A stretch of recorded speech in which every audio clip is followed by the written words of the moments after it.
The cold steel of a gun barrel pressed against 8-year-old Ruby's temple as her father stood frozen in the grocery store aisle. "Don't move or she dies," the masked gunman screamed, his hand trembling with desperation. But Connor Walsh didn't panic. Instead, the single dad's eerily calm response would leave a watching CEO utterly speechless and change both their lives forever. This is a story about how one moment of impossible composure revealed a soldier's past, a billionaire's revenge plot, and the dangerous truth that some heroes never truly leave the battlefield. Stick with me until the end and comment your city below.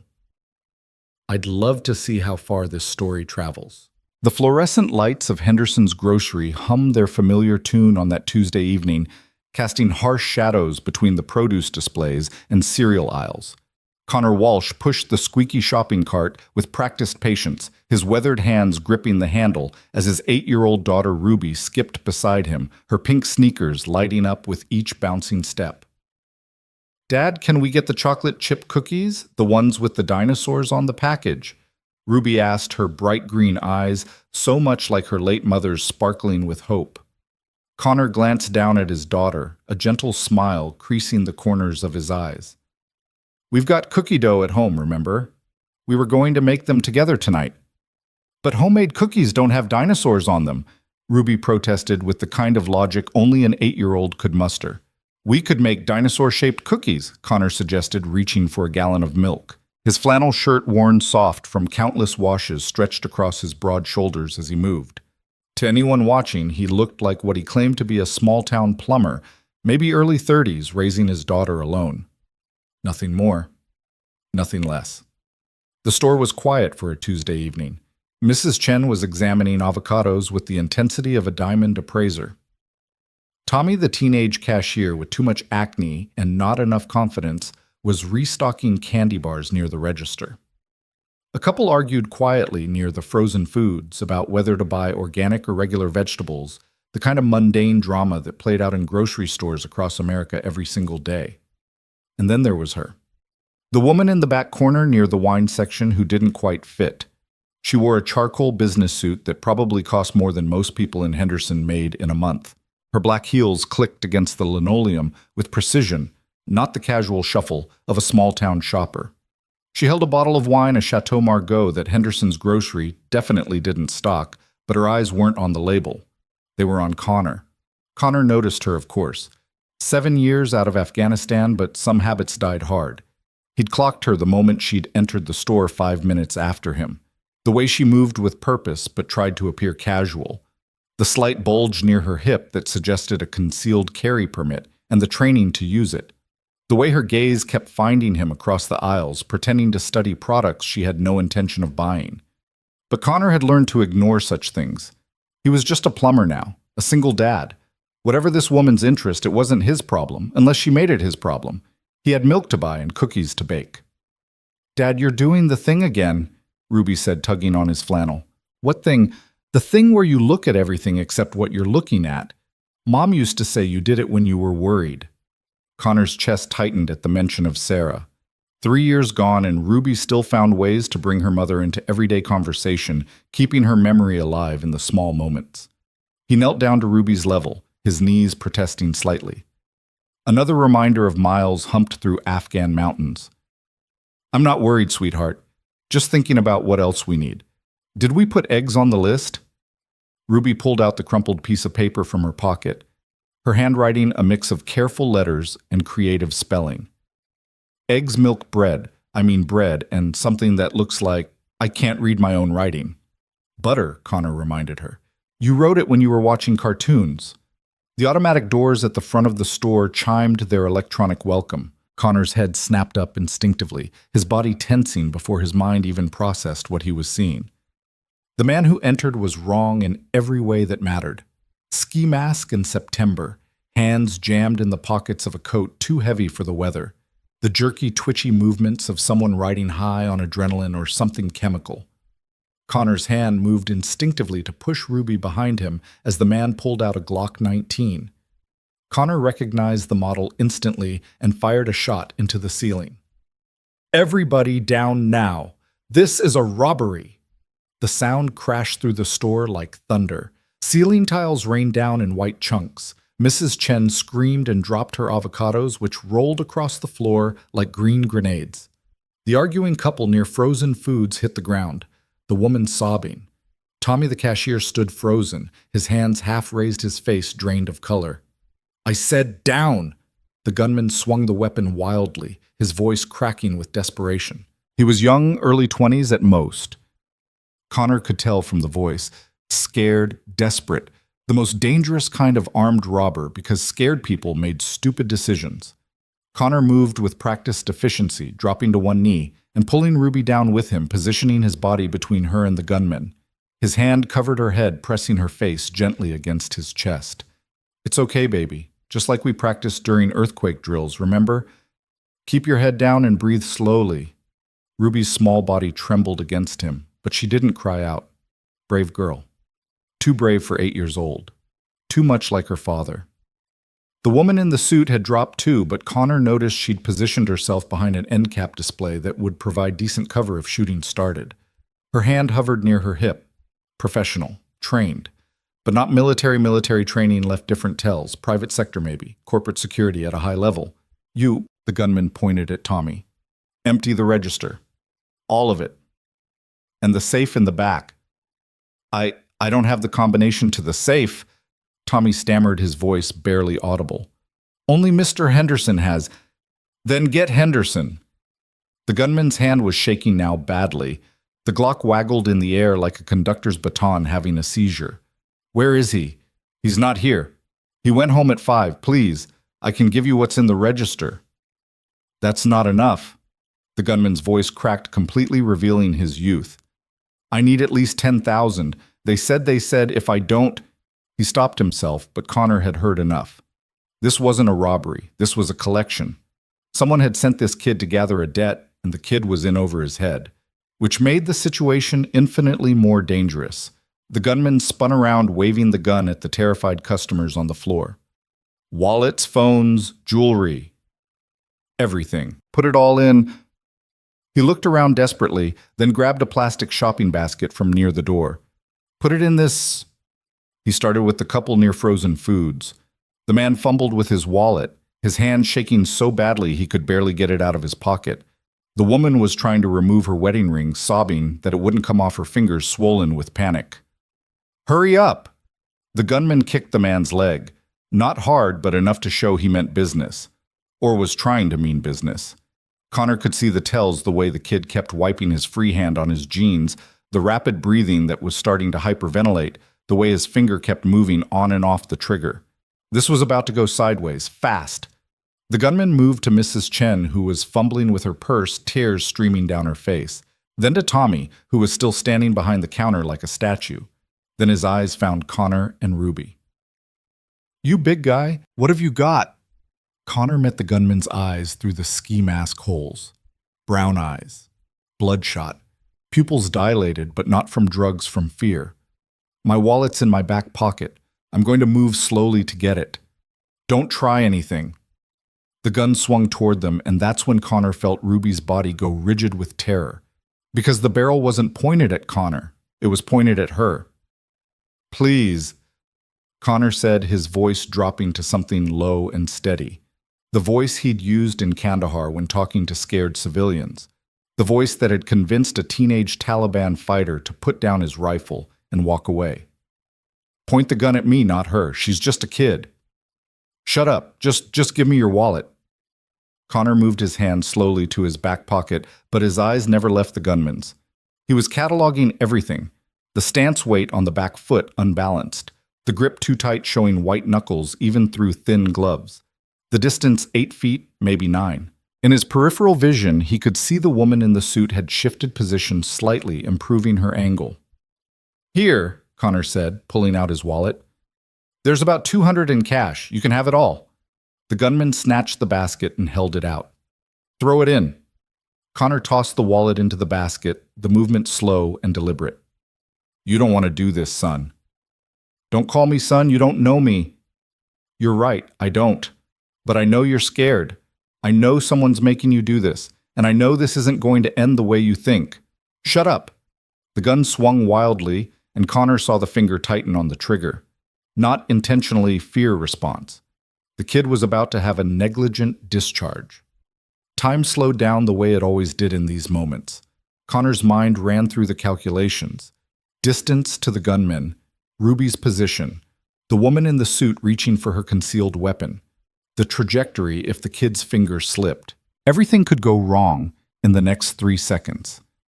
But then Ruby did something that changed everything. She started singing, soft at first, barely audible. The song Sarah used to sing to her during thunderstorms.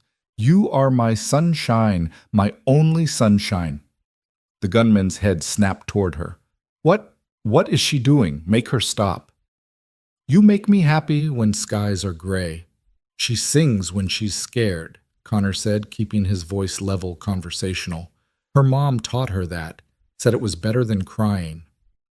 You'll never know, dear, how much I love you." The gunman's hand was shaking worse now. The basket in his other hand dropped slightly. Just make her stop, please." And there it was, please. The mask slipping, revealing the scared kid underneath. "What's your name?" Connor asked. "What? No, shut up. My name's Connor. This is my daughter Ruby. The lady you robbed first is Mrs. Chen. She makes the best dim sum in town. That couple near the freezers just got engaged last week, saw it in the paper. Tommy there is saving up for college. We're all real people with real lives, just like you. Stop talking. You haven't hurt anyone yet." Connor continued, his voice steady as a heartbeat. "Right now, this is just robbery. You can walk away from robbery. But if that gun goes off, if someone gets hurt, everything changes. There's no walking away from that." The gunman's breathing was ragged now, almost sobbing. The gun dropped a few inches. "They'll kill me. If I don't get the money, they'll kill me." "Who will? I can't. I took something I shouldn't have. Sold it to the wrong people. Now I owe..." The kid was crying now, tears soaking through the ski mask. "I owe 10 grand by midnight, or they said they'd go after my sister." Connor felt something shift in his chest. Not sympathy exactly, but understanding. He'd seen too many young men forced into impossible situations. Some in Afghan villages, some in American streets. The circumstances changed, but the desperation was always the same. "How old is your sister?" "Some 14. She doesn't know about any of this. She thinks I'm clean. I've been clean for 2 years, I swear, but then I found this package in a car I was detailing, and I thought I could make some quick money. Just once. But it belonged to the Riverside crew, and now..." Riverside. Connor knew the name. Low-level dealers who thought they were bigger than they were, but vicious enough to make good on threats. The kid was right to be scared. "Listen to me," Connor said, shifting slightly. "My daughter is 8 years old. She lost her mom 3 years ago. I'm all she has, and right now you're pointing a gun at the only family she has left. I understand you're trying to protect your sister, but I'm asking you, father to brother, don't make my daughter an orphan, not for $10,000, not for anything." The gun wavered, dropped another inch. "I can help you," Connor said. "I know people who deal with situations like this. Put the gun down and we'll figure something out. But you have to put it down first." "You don't understand." The kid's voice broke completely. "You don't know these people." "I know enough," Connor said. And then, taking a calculated risk, he slowly stood up. "Don't move." The gun snapped back up, pointed directly at Connor's chest. "I'm standing up because I want to talk to you man to man, not from my knees." Connor kept his hands visible, palms out. "My daughter is scared. You're scared.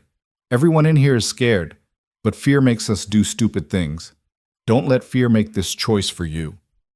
Ruby had stopped singing. She was watching her father with those green eyes, so much trust there, it made Connor's heart ache. In his peripheral vision, he saw the woman in the suit had drawn her weapon, but kept it low out of the gunman's line of sight. She was waiting for a clear shot. Connor gave a tiny shake of his head. "Not yet." "What's your name?" Connor asked again. The gunman was silent for a long moment. Then, "Marcus." "Marcus. Okay. Marcus, how old are you?" 22. Same age Connor had been when he'd enlisted, searching for purpose, for a way out of a dead-end life. He'd found it in the Rangers. Marcus had looked for it in all the wrong places. 22 is young Marcus.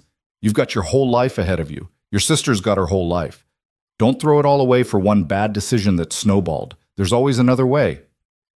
There's no other way. You don't get it by midnight. It's only 7:30. We have time. But first you need to put the gun down. Marcus's hand was shaking so badly now, the gun was almost vibrating. I can't. If I put it down, you'll call the cops. The cops are already on their way, Connor said honestly. Someone hit the silent alarm the moment you walked in. They're probably outside right now setting up a perimeter. But here's the thing, Marcus. If you put the gun down now, if you surrender, you're a scared kid who made a mistake. If this goes on much longer, if they have to come in here, you become something else. You become a threat that needs to be neutralized. It was a lie about the silent alarm, at least Connor hadn't seen anyone hit it. But police response time in Henderson was about 12 minutes for an armed robbery, and they were already at the 6-minute mark. Time was running out for everyone. I didn't mean for this to happen, Marcus said, and now he was definitely crying.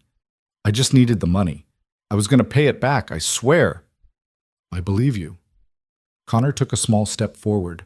The woman in the suit tensed. Everyone in the store held their breath. But right now you need to make a choice. The right choice. Put the gun down, Marcus. The gun dropped another inch, then another. It was now pointed at the floor between them. My sister, Marcus whispered. We'll figure it out. I promise. But first, the sound of sirens split the air. Multiple vehicles approaching fast. Marcus's head whipped toward the front windows where red and blue lights were starting to paint the parking lot. No! The gun came back up wild, now swinging between Connor and the windows.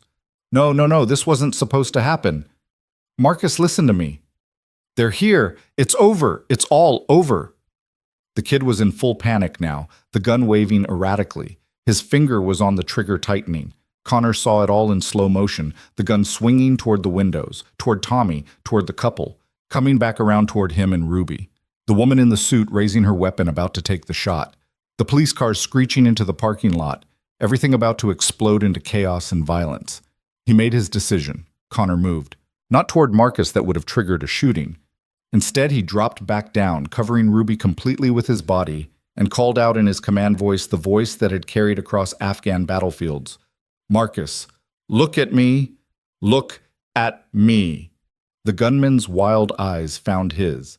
You have 10 seconds before they come through that door. 10 seconds to decide who you want to be. The man who surrendered and nobody got hurt, or the man who got people killed. 10 seconds. Marcus, choose. Marcus stood frozen, the gun still raised, tears streaming down his face under the ski mask. Think about your sister, Connor said. Think about what she'd want you to do. 8 seconds. Think about going to her graduation, her wedding, being there for her. 6 seconds. You can still have that, but only if you put the gun down. 4 seconds. Please, Marcus, be the brother she needs you to be. 2 seconds. Marcus dropped the gun. It clattered on the linoleum like thunder. He fell to his knees, ripping off the ski mask, revealing a young face twisted with anguish and relief. I'm sorry. I'm so sorry. Hands where we can see them. The police burst through the doors, weapons drawn, shouting commands. Marcus put his hands up, lacing them behind his head without being told. Don't shoot, Connor called out, still covering Ruby. He's surrendering. The weapon is on the ground. Nobody's hurt. The woman in the suit had already holstered her weapon and melted back behind the wine display, just another terrified customer. But Connor had seen her stance, her draw, her discipline. Professional indeed. The police swarmed Marcus, cuffing him and pulling him to his feet. One officer kicked the gun away while another began checking on the customers. Connor finally sat up, pulling Ruby into his arms. It's okay, baby. It's all over. Ruby buried her face in his chest, finally letting the tears come. I was so scared, Daddy. I know, sweetheart. You were so brave. So brave. Is that man going to be okay? Connor watched as they led Marcus toward the door. The kid looked back once, meeting Connor's eyes, and mouthed 2 words, thank you.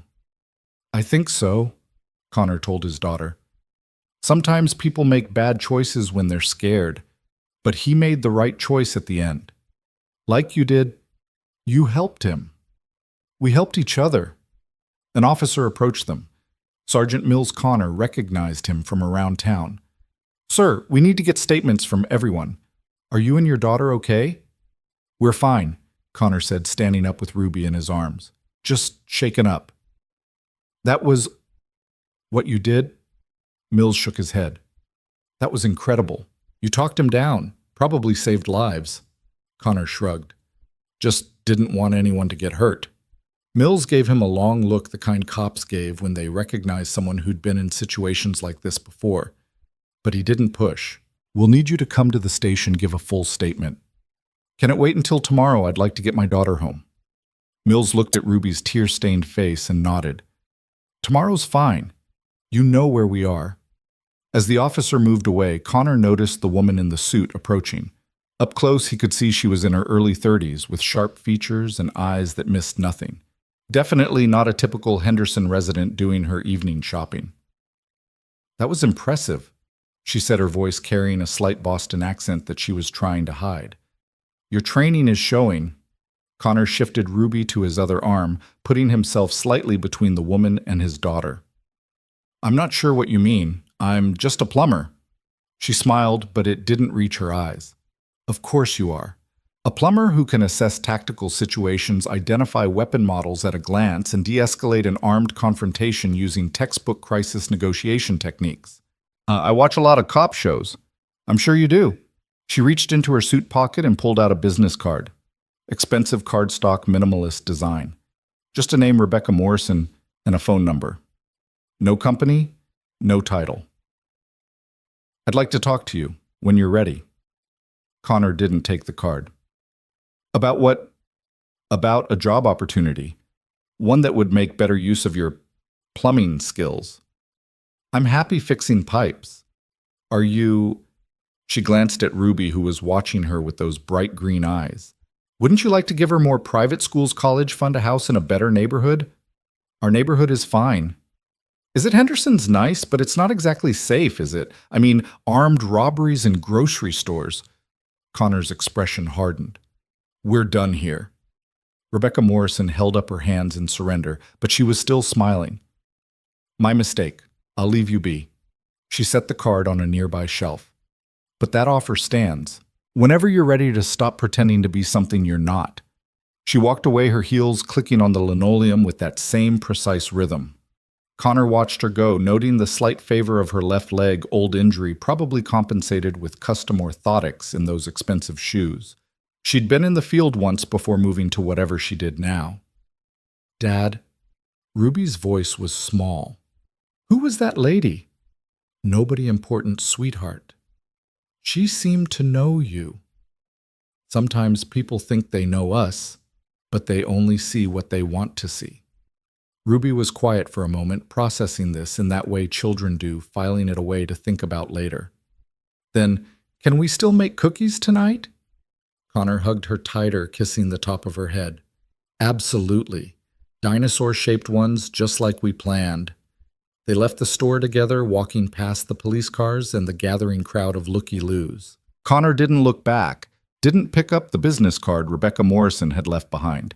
He had cookies to bake a daughter, to comfort, and a normal life to maintain. But as he buckled Ruby into her booster seat, he caught a glimpse of a black BMW parked across the street.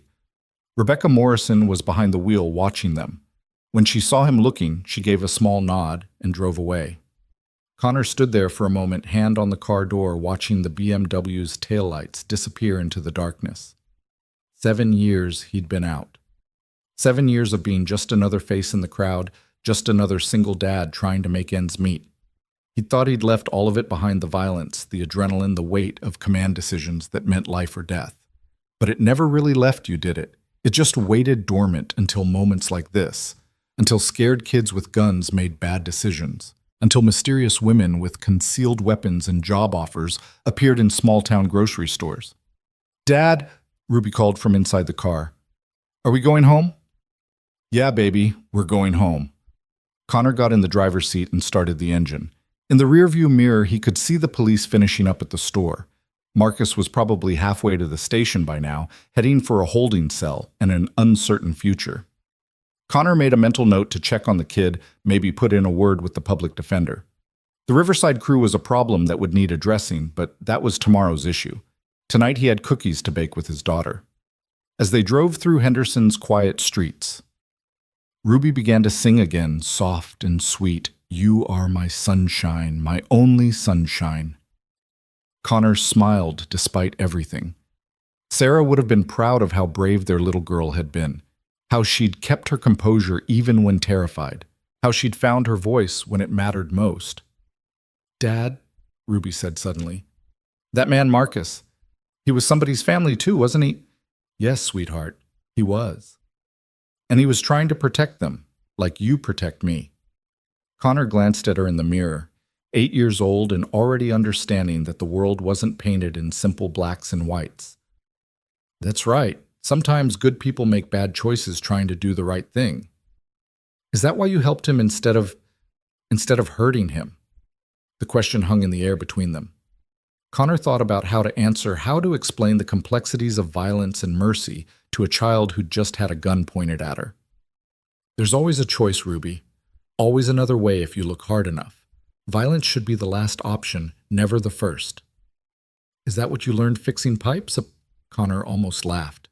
Something like that. They pulled into their driveway, the porch light casting a warm glow across the small but well-maintained yard. Home. Safe. Normal. Everything Connor had worked to build for the past 7 years. But as he helped Ruby out of the car, he noticed something that made his instincts flare. The front door was exactly as they'd left it locked, no signs of forced entry. But the garden gnome Ruby had insisted on buying at a yard sale last month had been moved. Just an inch to the left, barely noticeable. Someone had been here. Connor kept his expression neutral, not wanting to alarm Ruby. Hey, sweetheart, why don't you go around back and get the cookie cutters from the shed? I'll unlock the front door. By myself. You're brave enough. Just flip on the back light first. Ruby puffed up with pride at being trusted with this task and ran around the side of the house. Connor waited until she was out of sight, then approached the front door carefully. No other signs of disturbance. Nothing obviously wrong. But that gnome. He unlocked the door and pushed it open with his foot staying behind the frame. The living room was exactly as they'd left it. Ruby's homework on the coffee table, his coffee mug from this morning by the couch, the photo of Sarah on the mantel catching the light from the street. Connor stepped inside, moving silently through the house. Kitchen clear, bathroom clear, Ruby's room clear, though he noticed Mr. Buttons. Her stuffed bear had been moved from the bed to the chair. His room. There it was, on his nightstand next to the alarm clock and the book he'd been reading. Another business card. Same expensive stock as Rebecca Morrison's, but this one had writing on the back. Your skills are being wasted. She needs more than this. You both do. R.M. Connor picked up the card, anger flashing through him. She'd been in his house, in his daughter's room. The violation of it made his hands clench. But under the anger was something else. Curiosity. Rebecca Morrison had resources skills and the audacity to break into an ex-Ranger's home just to leave a calling card. She was either very confident or very stupid, and Connor didn't think she was stupid. Dad, I got the cookie cutters. Ruby's voice carried from the kitchen. Connor pocketed the card and headed downstairs, pushing thoughts of Rebecca Morrison aside. Right now his daughter needed normal, needed cookies and bedtime stories, and the assurance that the world was safe and predictable.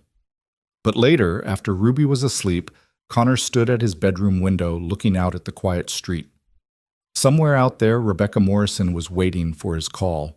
Marcus was sitting in a cell, terrified about his sister's safety. The Riverside crew was counting their money and making plans. 7 years of peace. 7 years of being invisible. Connor looked at the business card again, then at the photo of Sarah he kept on his dresser. She smiled back at him, frozen in time, forever young, forever gone. What would you tell me to do? He whispered to the photo. But he already knew the answer. Sarah had always said he was meant for more than the violence of war, that his skills, his training, his instincts, they could be used to help people, not just hurt them. She'd been the one to convince him to leave the Rangers to try for a normal life. But maybe normal wasn't enough anymore. Maybe Rebecca Morrison, whoever she really was, had a point. Maybe there was a way to be both the father Ruby needed and the soldier he'd never really stopped being. Connor set the card down and went to check on Ruby one more time. She was asleep. Mr. Buttons clutched in her arms, her face peaceful. No nightmares yet. They'd come later, he knew. The mind needed time to process trauma, and an 8-year-old mind would struggle with what had happened tonight. He stood in her doorway for a long moment, watching her breathe. Everything he did, every choice he made, it all came down to her, keeping her safe, giving her a good life, being the father she deserved. But what if being that father meant being something more than just a plumber in a small town? What if it meant using his skills to make sure kids like Marcus didn't end up desperate and dangerous? What if it meant taking whatever job Rebecca Morrison was offering? Too many questions for one night. Connor closed Ruby's door gently and went back to his room. He'd think about it tomorrow. Talk to Marcus's public defender. Check on the kid's sister. Make sure the Riverside crew understood that Marcus was off limits now. And maybe, just maybe, he'd call the number on that business card. But not tonight. Tonight he'd stand watch like he always did. Listen to the sounds of the house settling, count Ruby's breaths from down the hall. Remember Sarah's laugh and the way she used to steal the covers. Outside, a car drove slowly past the house. Connor noted it without moving from his position on the bed sedan 4-door government plates. The FBI would be getting involved, now armed robbery being a federal crime if they wanted to push it. They'd want to talk to the man who'd talked down the gunman. They'd run his prints from the wallet Marcus had handled, find his service records, start asking questions. 7 years of being invisible shattered in a single evening. Connor smiled grimly in the darkness. Maybe it was time anyway. Maybe Ruby deserved a father who wasn't hiding from his past, but using it to build a better future. The car passed by again, slower this time. They were watching the house, making sure the hero of the hour didn't disappear in the night. They needn't have worried.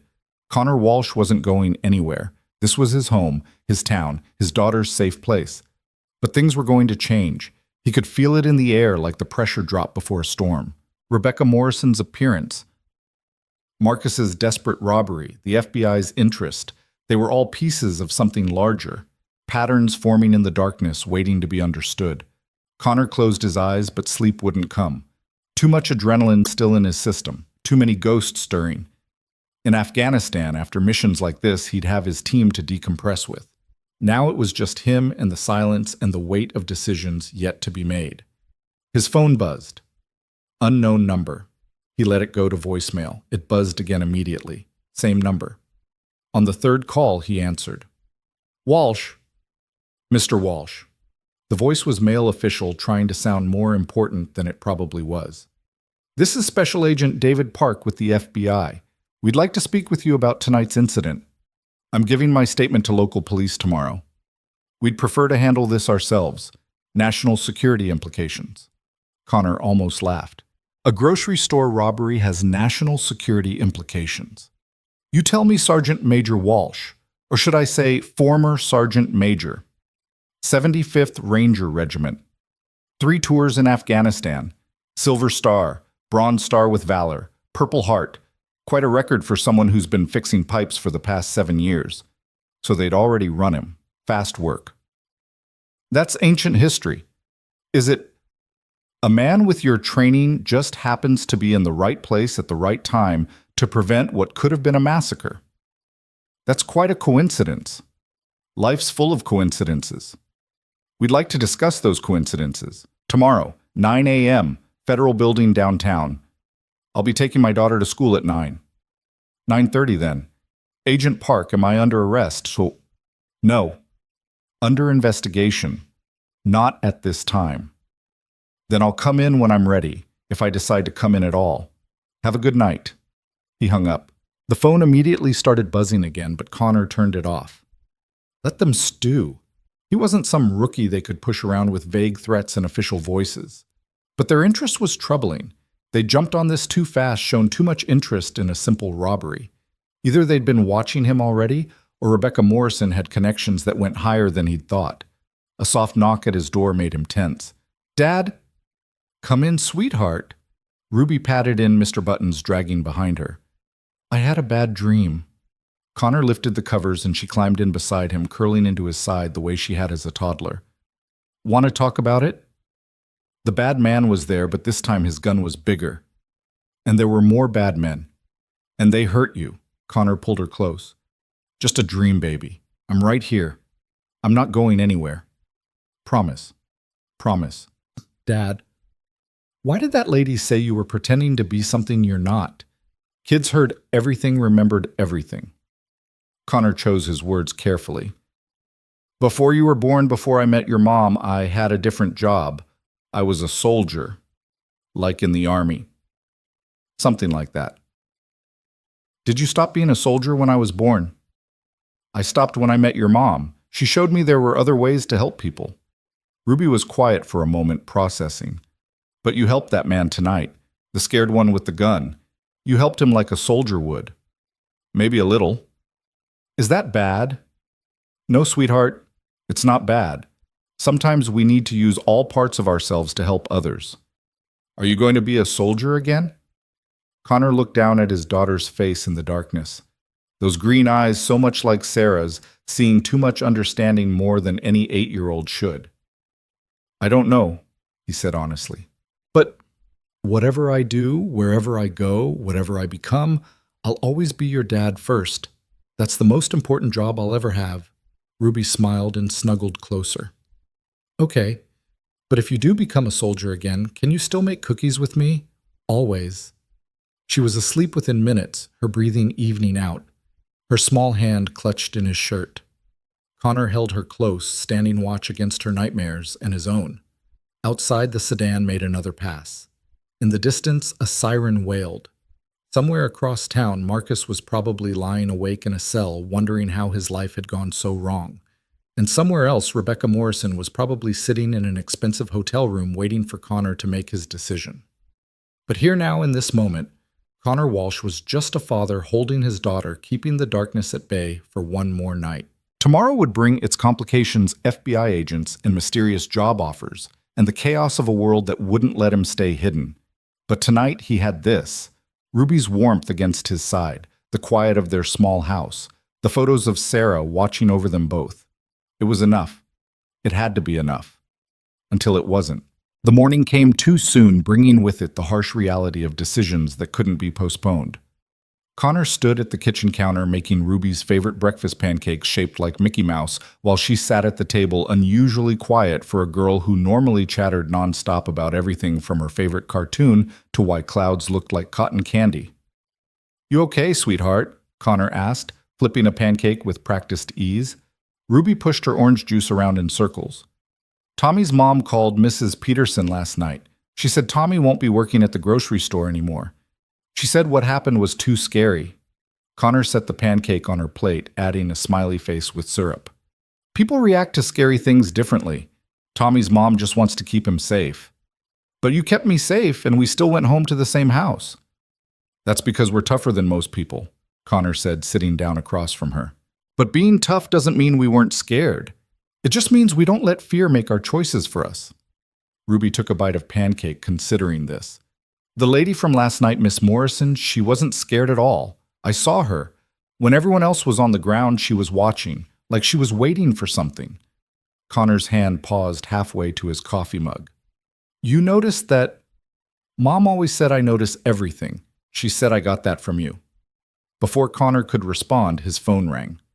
The elementary school. Mr. Walsh. This is Principal Roberts. I'm calling to check on Ruby after what happened last night. The whole town's talking about it. She's doing okay, all things considered. We'll be there for school as usual. Actually, that's why I'm calling. Given the circumstances, if Ruby needs a few days... Routine is important, Connor interrupted. She needs normal right now. Of course, but Mr. Walsh, there will be questions. From other parents, from the children. Are you prepared for that? Connor looked at Ruby, who was now making her pancake do a swimming motion through the syrup pool. We'll handle it. After hanging up, Connor noticed a black sedan parked across the street, different from last night's, but equally obvious. The FBI wasn't being subtle about their surveillance. Dad, there's a car outside, Ruby said, proving once again that nothing escaped her attention. I know. Are they bad guys? No, just people doing their job. What job requires sitting in a car watching our house? Sometimes Connor wished his daughter wasn't quite so sharp. Complicated adult stuff. Nothing for you to worry about. Ruby gave him a look that was pure Sarah, the one that said she knew he was dodging the question, but would let it slide. For now. After dropping Ruby at school, enduring the stares and whispers of other parents, Connor didn't drive to the federal building. Instead, he headed to the county jail. Marcus Williams, he'd learned the kid's last name from the morning news, needed to know someone gave a damn about what happened to him. The desk sergeant, a thick-necked man named Kowalski, whom Connor knew from the VA poker games, looked surprised to see him. "Connor Walsh, heard you were quite the hero last night." "Just didn't want anyone hurt. I'm here to see Marcus Williams." Kowalski frowned. "The robbery suspect you pressing additional charges?" "Opposite. I want to talk to him. As a visitor." "That's unusual. He hasn't even been arraigned yet." "Can you make it happen or not?" Kowalski made a call, spoke in low tones, then nodded. 15 minutes, room 3. The visiting room was every depressing cliché Connor expected. Harsh fluorescent lights scratched plexiglass phones that had seen better decades. Marcus was already there when Connor arrived, looking smaller in the orange jumpsuit, younger without the ski mask and gun. Marcus picked up the phone with shaking hands. "Why are you here?" "To make sure you're okay. I held a gun on your daughter. Why would you care if I'm okay?" "Because you're someone's family too. Your sister, what's her name?" Marcus's eyes filled with tears. "Jasmine. She's gonna find out. It'll be in the papers online. Everyone at her school will know her brother's a criminal." "You made a mistake. That doesn't define who you are." "Doesn't it?" "I'm looking at 5 to 10 years, my public defender says. If I'm lucky. The Riverside crew will get to Jasmine long before I'm out." Connor leaned forward. "Tell me about the Riverside crew." "Everything." "Why, you can't..." Marcus stopped studying Connor's face. "You're not really just a plumber, are you? The way you talked to me last night, the way you moved. You're something else." "I used to be. Now I'm just a dad who doesn't want to see more kids hurt. So tell me about Riverside." Marcus glanced around nervously, even though they were alone. "They're run by a guy named Dante Powell, operates out of a body shop on the east side. Maybe 30 guys total, but they've got connections to bigger operations in the city. I detailed a car that turned out to belong to one of their dealers. Found a package hidden in the door panel, heroin, about 2 pounds. I should have left it alone, but I thought, you thought you could sell it yourself, make some quick money. My grandmother's medical bills were killing us. Jasmine needed money for a school trip she'd been dreaming about. I'd been clean for 2 years working honest jobs, but it wasn't enough. It's never enough." Connor understood that desperation. After Sarah's death, the medical bills had nearly bankrupted him. If he hadn't had his military benefits, he and Ruby would have lost everything. "So you took the package." "Sold it to some guys from the north side, made $8 grand. Thought I was free and clear until Dante's people grabbed me last week. Turns out that package was already bought and paid for. Now I owe them the 10 grand plus interest, daily interest. And they threatened Jasmine." Marcus nodded, tears flowing freely now. "Showed me pictures of her at school at dance practice, walking home. Said if I didn't get the money by midnight last night, where is she now? With my grandmother. They don't know where we moved them to my aunt's place 2 towns over. But it's only a matter of time before they find them." Connor made a mental calculation. The Riverside crew was small-time enough that they probably didn't have the resources for an extensive search, but big enough to make good on their threats eventually. "Marcus, I need you to listen carefully. Don't take any deals yet. Don't plead out. Your public defender, what's their name? Susan Chen. I'll talk to her. In the meantime, keep your head down. Don't talk to anyone else about this. And whatever you do, don't mention my name to anyone. Understand? Why are you helping me?" Connor stood to leave. "Because everyone deserves a second chance, and because your sister deserves a brother who comes home." As Connor left the jail, he noticed the black sedan had been joined by a second one. The FBI was getting impatient. He pulled out his phone and dialed the number Agent Park had called from the night before. "Agent Park, this is Connor Walsh. You want to talk Henderson's Diner 20 minutes. Come alone or I don't show." He hung up before Park could respond. Henderson's Diner was a local institution, the kind of place where everyone knew everyone and strangers stood out like sore thumbs. Connor chose a booth in the back corner where he could see both entrances and the kitchen old habits. Agent Park arrived exactly on time, looking every inch the federal agent in his dark suit and trying too hard to appear casual. He was younger than his voice had suggested, maybe early 30s, with the kind of aggressive ambition that made people stupid. "Mr. Walsh, thank you for meeting me." Connor didn't respond, just sipped his coffee and waited. Park pulled out a tablet, making a show of scrolling through files. "Interesting reading your service record, especially the classified parts. If they're classified, you shouldn't be reading them in a public diner." Park flushed slightly. "The point is, we know who you are, what you're capable of, and we're curious why someone with your skill set is wasting away in a town like Henderson." "I'm raising my daughter. That's not wasting away. But it's not using your full potential either. Is it? The private sector must have made offers. Security firms, military contractors. The kind of money that would set your daughter up for life." Connor set down his coffee cup carefully.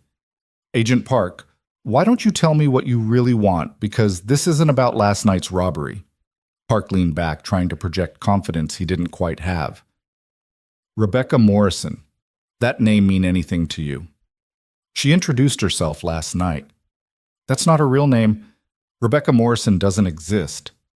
The woman you met is a ghost in our system. Professional alias, no real identity we can trace.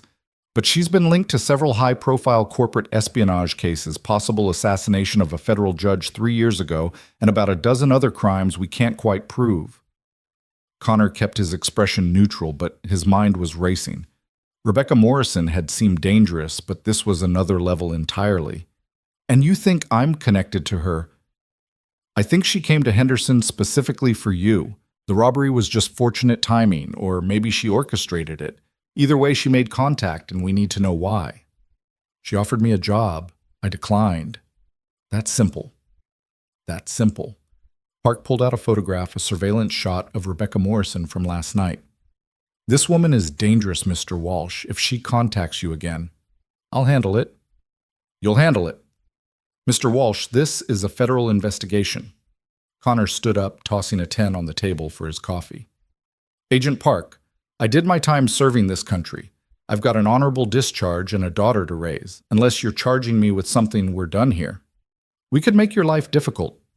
Connor leaned down, his voice dropping to the tone that had made Taliban fighters surrender. "Son, I've had difficult. I've been shot, blown up, and watched friends die in places you can't even pronounce. You think some junior FBI agent throwing his weight around scares me? You want to surveillance my house? Follow me around. Waste taxpayer dollars, go ahead. But if you come near my daughter, if you interfere with her life in any way, you'll learn what difficult really means." Park swallowed hard. "Is that a threat?" "It's a promise. Have a nice day, Agent." Connor walked out, noting the 2 agents in a car outside, trying to look inconspicuous. As he drove away, he caught them scrambling to follow. Amateur hour. But Park's information about Rebecca Morrison was troubling. Corporate espionage was one thing, but assassination. That changed the calculus entirely. What did someone like that want with a small-town plumber? His phone buzzed. Unknown number, but somehow Connor knew who it would be. "Hello, Rebecca, or should I call you something else?" Her laugh was rich, amused. "Rebecca is fine for now. I hear you've been busy this morning. Visiting poor Marcus, intimidating federal agents. Not very plumber-like behavior. How did you never mind? What do you want?" "To offer you a solution to several problems. Marcus owes $10,000 to some very unpleasant people. You need that problem to go away. I can make it happen. In exchange for a conversation, face-to-face, somewhere public if it makes you feel safer." Connor thought about Jasmine Williams, 14 years old, looking over her shoulder for the rest of her life. About Marcus rotting in prison while his sister grew up without him. There's a coffee shop on Maple Street. Neutral ground. Appropriate name, don't you think? 1 hour. If this is a setup. Connor. May I call you Connor? If I wanted to hurt you, I wouldn't need a setup. I broke into your house last night just to leave a business card. I could have done anything, but I didn't, because I need you willing, not coerced. The line went dead. Connor sat in his truck for a moment, weighing his options. The smart play was to walk away to ignore Rebecca Morrison and her offers to let the FBI handle whatever she was involved in. But smart had never been his strong suit. And there was Marcus to consider, and Jasmine, and the nagging feeling that Rebecca Morrison showing up in Henderson was no coincidence. He made 2 more stops before heading to the coffee shop. First to see Susan Chen, Marcus's public defender. She was younger than expected, maybe fresh out of law school, overwhelmed and underpaid, but with fire in her eyes. "Mr. Walsh, I don't usually discuss cases with... I want to pay Marcus's bail when it's set, anonymously." She blinked. "That's generous? But bail for armed robbery could be substantial. 50,000, maybe more." "I'll handle it. Also, the Riverside crew that's threatening him, I'm working on that. Tell Marcus to hold on." "Mr. Walsh, I can't advise you to take any illegal action." "I'm not planning anything illegal, just solving problems." His second stop was home, where he retrieved something from the safe he'd installed in the basement. The Sig Sauer P226 felt familiar in his hand, like shaking hands with an old friend. 7 years since he'd carried, but some things the body never forgot. He tucked it under his flannel, grabbed a few other items, then headed to meet Rebecca Morrison. Neutral Ground Coffee Shop was one of those aggressively hip places that had sprouted up as Henderson tried to attract young professionals. Exposed brick industrial fixtures, baristas with more piercings than fingers.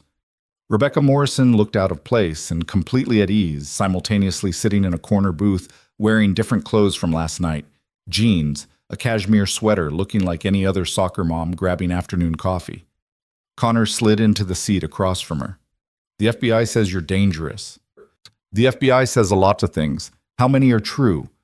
"They say Rebecca Morrison doesn't exist." She smiled, stirring her latte with deliberate slowness. "Rebecca Morrison exists as much as Connor Walsh the plumber does. We are who we need to be." "Who were you before?" "Does it matter?" "Who were you before you became a father? Before you became a soldier? We're all just layers of identity, each one as real as the last." Pretty philosophical for a corporate spy. "Is that what they told you I am?" She seemed genuinely amused. "I suppose that's one layer. I've been many things. Right now I'm someone who needs your particular skills." "I'm just a plumber." "You're a former ranger who talked down an armed robber, intimidated a federal agent, and is currently carrying a Sig Sauer, despite not having done so for 7 years. The weight distribution of your shirt changed. You're favoring your right side slightly, and you've checked the exits 3 times since sitting down." Connor leaned back, observant. "It's what I do, among other things. Like breaking into people's homes. I needed to verify some things. Your daughter's room, for instance. No photos of her mother. She keeps them hidden in a box under her bed. She's protecting you from painful memories. Remarkable emotional intelligence for an 8-year-old. Connor's hand moved toward the cig. "You stay away from my daughter." "Relax. I have no interest in harming Ruby. Quite the opposite. I think she deserves better than watching her father slowly die inside while pretending to be satisfied with mediocrity." "Careful." Rebecca pulled out a tablet, slid it across the table. On the screen was a photo of a man Connor didn't recognize, heavy-set, tattooed, cruel eyes. "Dante Powell," she said. "The man threatening Marcus Williams and his sister. Former Marine dishonorable discharge for drug trafficking. Now runs the Riverside crew and has ambitions of expanding. He's also responsible for 3 murders the police can't prove and the overdose deaths of at least a dozen teenagers." "Why do you care?" "I don't particularly, but you do, and I need you to care about what I care about. So consider this a gesture of good faith." She swiped to another screen, financial records. "Dante keeps his money in several accounts, but the main one is here. $14 million. Drug money, but laundered well enough that it looks almost legitimate. I can make it disappear. Make him disappear if necessary. The Riverside crew would collapse within days. Marcus's debt would become irrelevant. And in return, you work for me. Security consulting officially. Your background makes it plausible. The pay is substantial, $500,000 a year to start. Ruby gets the best schools, the best opportunities, the best life you can give her." "What's the real job?" Rebecca's expression shifted, becoming something harder, more focused. "There's a man. A judge, actually. James Wellington. Respected, powerful, connected. Also responsible for destroying dozens of lives through corruption and false convictions. The FBI can't touch him. He owns too many people.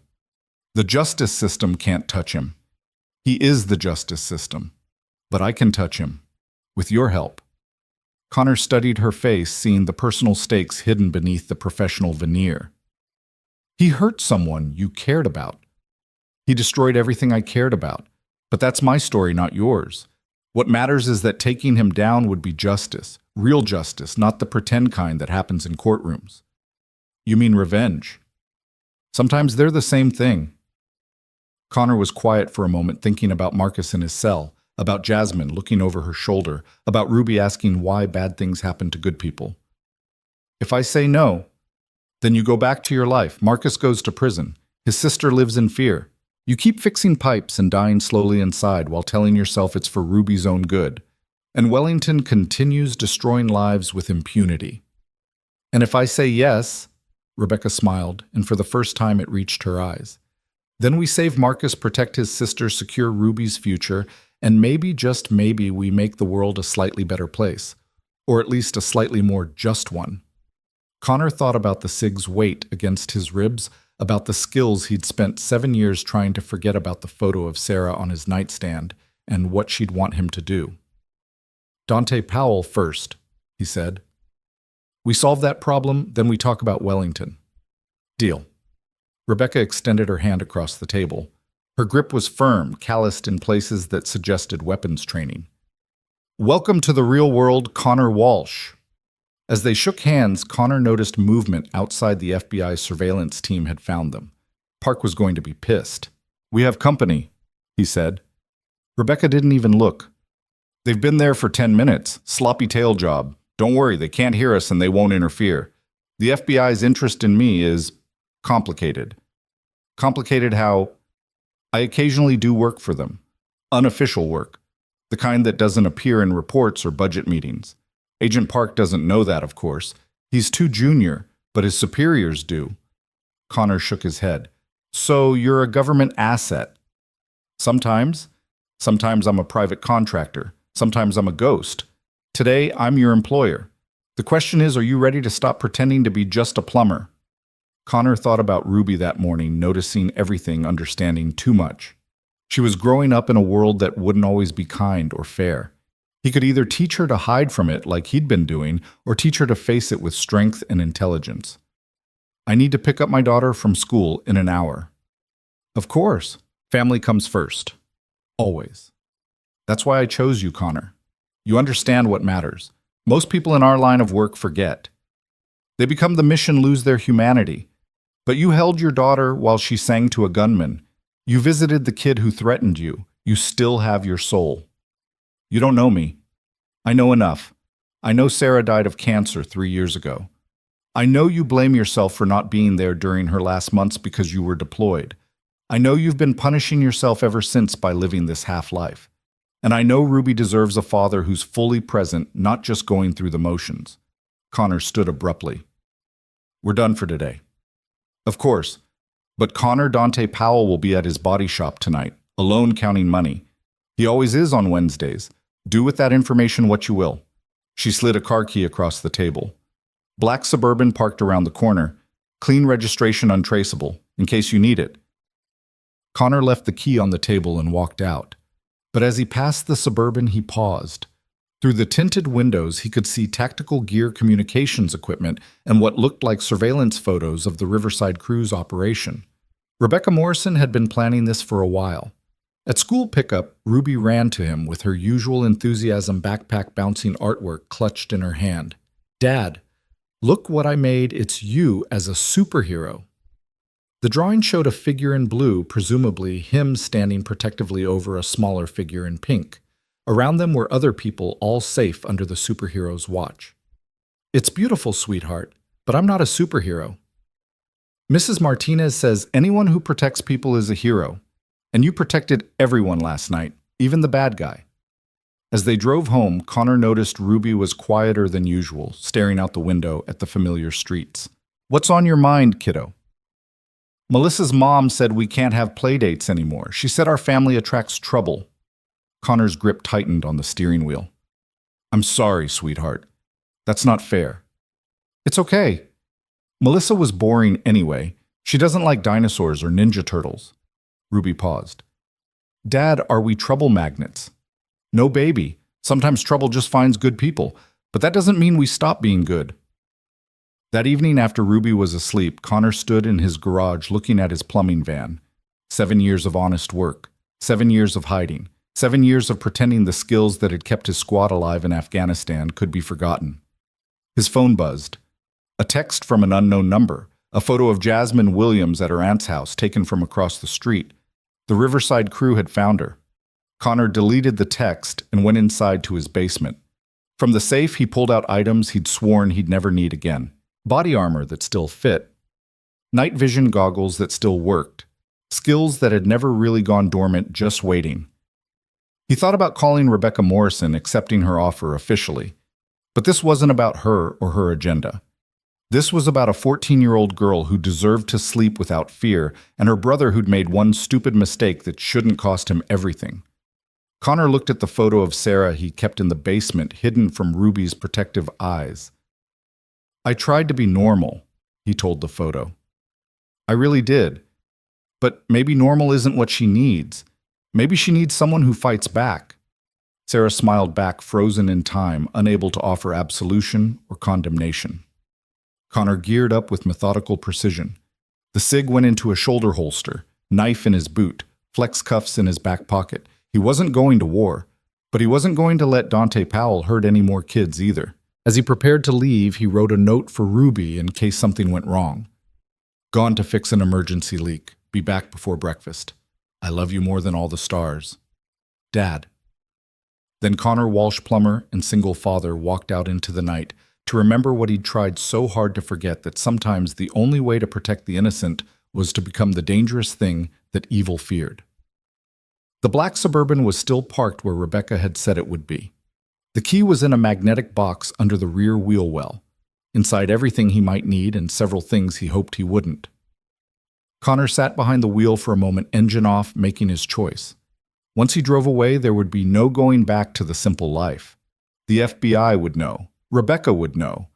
Most importantly, he would know that the soldier had never really left, had just been waiting for a reason to return. He thought about Ruby's drawing the superhero protecting everyone. Then he thought about Marcus in his cell and Jasmine in danger. Connor started the engine. Some choices he realized weren't really choices at all. They were just recognition of who you'd always been underneath the disguise of normal life. And Connor Walsh had always been a protector, whether in Afghan mountains or American suburbs. Time to remind Dante Powell that some people weren't meant to be threatened. Time to stop pretending to be just a plumber. The body shop sat on the edge of Henderson's industrial district, a corrugated metal building that looked abandoned until you noticed the expensive cars parked in the back and the security cameras that actually worked. Connor had been watching for 2 hours from across the street, cataloging patterns, counting guards mapping exits. The soldiers' patients, not the plumbers. Dante Powell was inside just as Rebecca had predicted. His custom Escalade was parked by the rear entrance, gleaming under the security lights. 2 guards at the front one, doing rounds every 30 minutes, and Dante himself in the office counting money. Connor could see his shadow through the blinds. But something felt wrong. Too quiet. Too predictable. In Afghanistan, when everything looked exactly as expected, that's when you knew you were walking into an ambush. Connor's phone vibrated. Rebecca Morrison. "You're there, aren't you?" she said without preamble. "How did you—" "The Suburban has a tracker. Standard procedure." "Listen, Connor, something's changed. Pull back." "What kind of change?" "The kind that means Dante Powell isn't your biggest problem tonight. Get out of there, now." The urgency in her voice made Connor's instincts flare, but before he could move, his phone buzzed with another call. His home number. His blood went cold. Ruby should be asleep. The elderly neighbor, Mrs. Kowalski, was watching her. She wouldn't call unless Mr. Walsh. Mrs. Kowalski's voice was trembling. "I'm so sorry. I just went to check on her and she's gone. Her window's open and there's a note." Connor was already moving, running back to the Suburban. "What does it say?" "It says, 'Your daughter,' for Marcus Williams." Midnight, the pier. Come alone or she dies. Mr. Walsh. I've called the police. No. Connor forced his voice to stay level. No police. Not yet. I'll handle it. But Ruby, I'll get her back. Lock the doors and don't open them for anyone but me. Connor ended the call and immediately dialed Rebecca. They have Ruby. Silence for a moment, then, Dante doesn't take children. This isn't his style. Then who? I'm finding out. Where are you heading? The pier. It's a trap. You know that. It's Ruby. I understand. I'm mobilizing resources. Don't go in alone, Connor. That's what they want. But Connor was already driving the Suburban's engine roaring through Henderson's empty streets. The tactical part of his mind was running scenarios, calculating odds, but the father part was screaming, drowning out everything else. Ruby. They'd taken Ruby. He called Mike Chen, his only real friend in Henderson, a fellow veteran who ran a hardware store and understood things without needing explanations. Mike, I need you. Full kit, the pier, 20 minutes. Copy that. No questions. That's why Connor had called him. The pier was Henderson's attempt at waterfront renovation. Restaurants, shops, a boardwalk that attracted tourists in summer, but was deserted after dark. Connor parked 3 blocks away and approached on foot. Sig drawn, using shadows like old friends. Mike materialized beside him, kitted up like it was Kandahar all over again. Sit rep. Unknown hostiles have my daughter. Demanded a prisoner exchange. It doesn't feel right. Kids are off limits. Everyone knows that. Someone didn't get the memo. They moved together, covering angles, muscle memory taking over. The pier stretched out into the dark water lit by sporadic street lamps that created pools of light and shadow. Perfect for an ambush. Connor's phone rang. Unknown number. You came. Good. But you didn't come alone. That's unfortunate. The voice was disguised electronic, not Dante Powell. Where is she? Safe. For now. Send your friend away and we'll talk. Connor looked at Mike, who shook his head. But this was Ruby. Mike, fall back. Overwatch position. Mike hesitated, then melted back into the shadows. Still there, but not obviously so. Good, the voice said. Now walk to the end of the pier. Slowly. Hands visible. Connor moved forward, every instinct screaming danger. The boards creaked under his feet. Wind off the water carried the smell of fish and diesel. At the end of the pier, a figure stood waiting. Not Dante Powell, but a woman. Professional bearing tactical gear face obscured by a baseball cap. Mr. Walsh? You don't know me, but I know everything about you. Where's my daughter? Safe. Unharmed. Probably asleep. We used a mild sedative. Very professional, very careful. We're not monsters. You kidnapped an 8-year-old. We secured leverage. There's a difference. The woman stepped into better light, revealing an angular face, cold eyes. My name is Agent Sarah Mitchell, not FBI, something more specialized. We've been watching Rebecca Morrison for 3 years. When she made contact with you, we had to act. Connor's mind raced. You're using my daughter to get to Rebecca. We're using your daughter to get to you, to get to Rebecca, to get to the man she's hunting. It's all connected, Mr. Walsh. Wheels within wheels. I don't work for Rebecca. Not yet, but you were about to. We intercepted your communications, know about the meeting, the offer, Dante Powell. We know everything. Mitchell pulled out a tablet showing surveillance photos Connor at the coffee shop at the jail at his house. Rebecca Morrison is planning something big and she needs you for it. We need to know what. I don't know anything. But you will. Accept her offer. Work for her. And report to us. In exchange, your daughter stays safe. Marcus Williams gets a reduced sentence and you get to keep playing Father of the Year. Connor stepped closer and Mitchell's hand moved to her weapon. You think threatening my daughter will make me cooperative. I think loving your daughter will make you practical. This isn't a negotiation, Mr. Walsh. Either you help us or Ruby disappears into a system so black that even your ranger buddies won't be able to find her. The rage that Connor had kept buried for 7 years began to surface. The kind that had made Taliban fighters run rather than fight. Mitchell must have seen it because she stepped back. Careful, Mr. Walsh. I have 8 agents within rifle range. Your friend Mr. Chen is good, but not that good. You're making a mistake. No, you made the mistake when you let Rebecca Morrison into your life. Now you deal with the consequences. Mitchell held out a phone. This is your contact device. You report everything, every meeting, every job, every word she says. In return, Ruby stays safe. How do I know she's safe now? Mitchell made a call. A moment later, Connor's phone received a video. Ruby asleep in what looked like a hotel room, still in her pajamas, Mr. Buttons clutched in her arms. Unharmed, but definitely not home. She'll wake up in her own bed tomorrow morning thinking she had a bad dream, as long as you cooperate. Connor took the phone. Mitchell offered, his mind already working through possibilities. If I do this, I want guarantees. Written immunity for anything I do while under Rebecca's employment. Marcus Williams walks free, and nobody touches Ruby again. You're not in a position to make demands. I'm in the only position that matters. You need me to get close to Rebecca. Without me, you've got nothing but 3 years of surveillance and no results. Mitchell considered this. I'll have to run it up the chain. You do that. Meanwhile, I want my daughter back tonight. After you agree. Connor moved faster than Mitchell expected, disarming her and putting her own gun to her head before her agents could react. My daughter, now! Stand down! Mitchell shouted to her hidden agents, then quieter to Connor. This won't end well for you. Story of my life. Make the call. Mitchell slowly pulled out her phone, made a call. Release the package. Yes, now. Connor held position for 30 seconds, then stepped back, returning Mitchell's weapon. She rubbed her throat where his arm had been. You just made an enemy.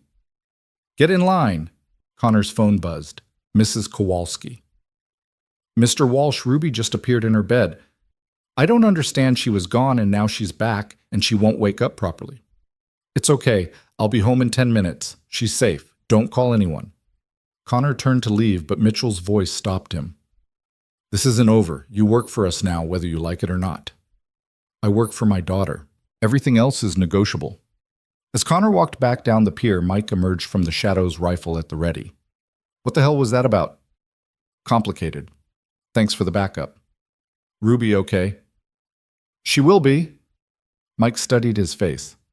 This is going to get worse before it gets better, isn't it? Yeah. You need help, you call. Day or night. Connor nodded, grateful for the simplicity of soldiers' loyalty. They parted ways, and Connor drove home faster than legal, needing to see Ruby with his own eyes. She was in her bed, just as Mitchell had promised, sleeping deeply, but normally. Connor checked her for injuries, found none, then sat on the edge of her bed, watching her breathe.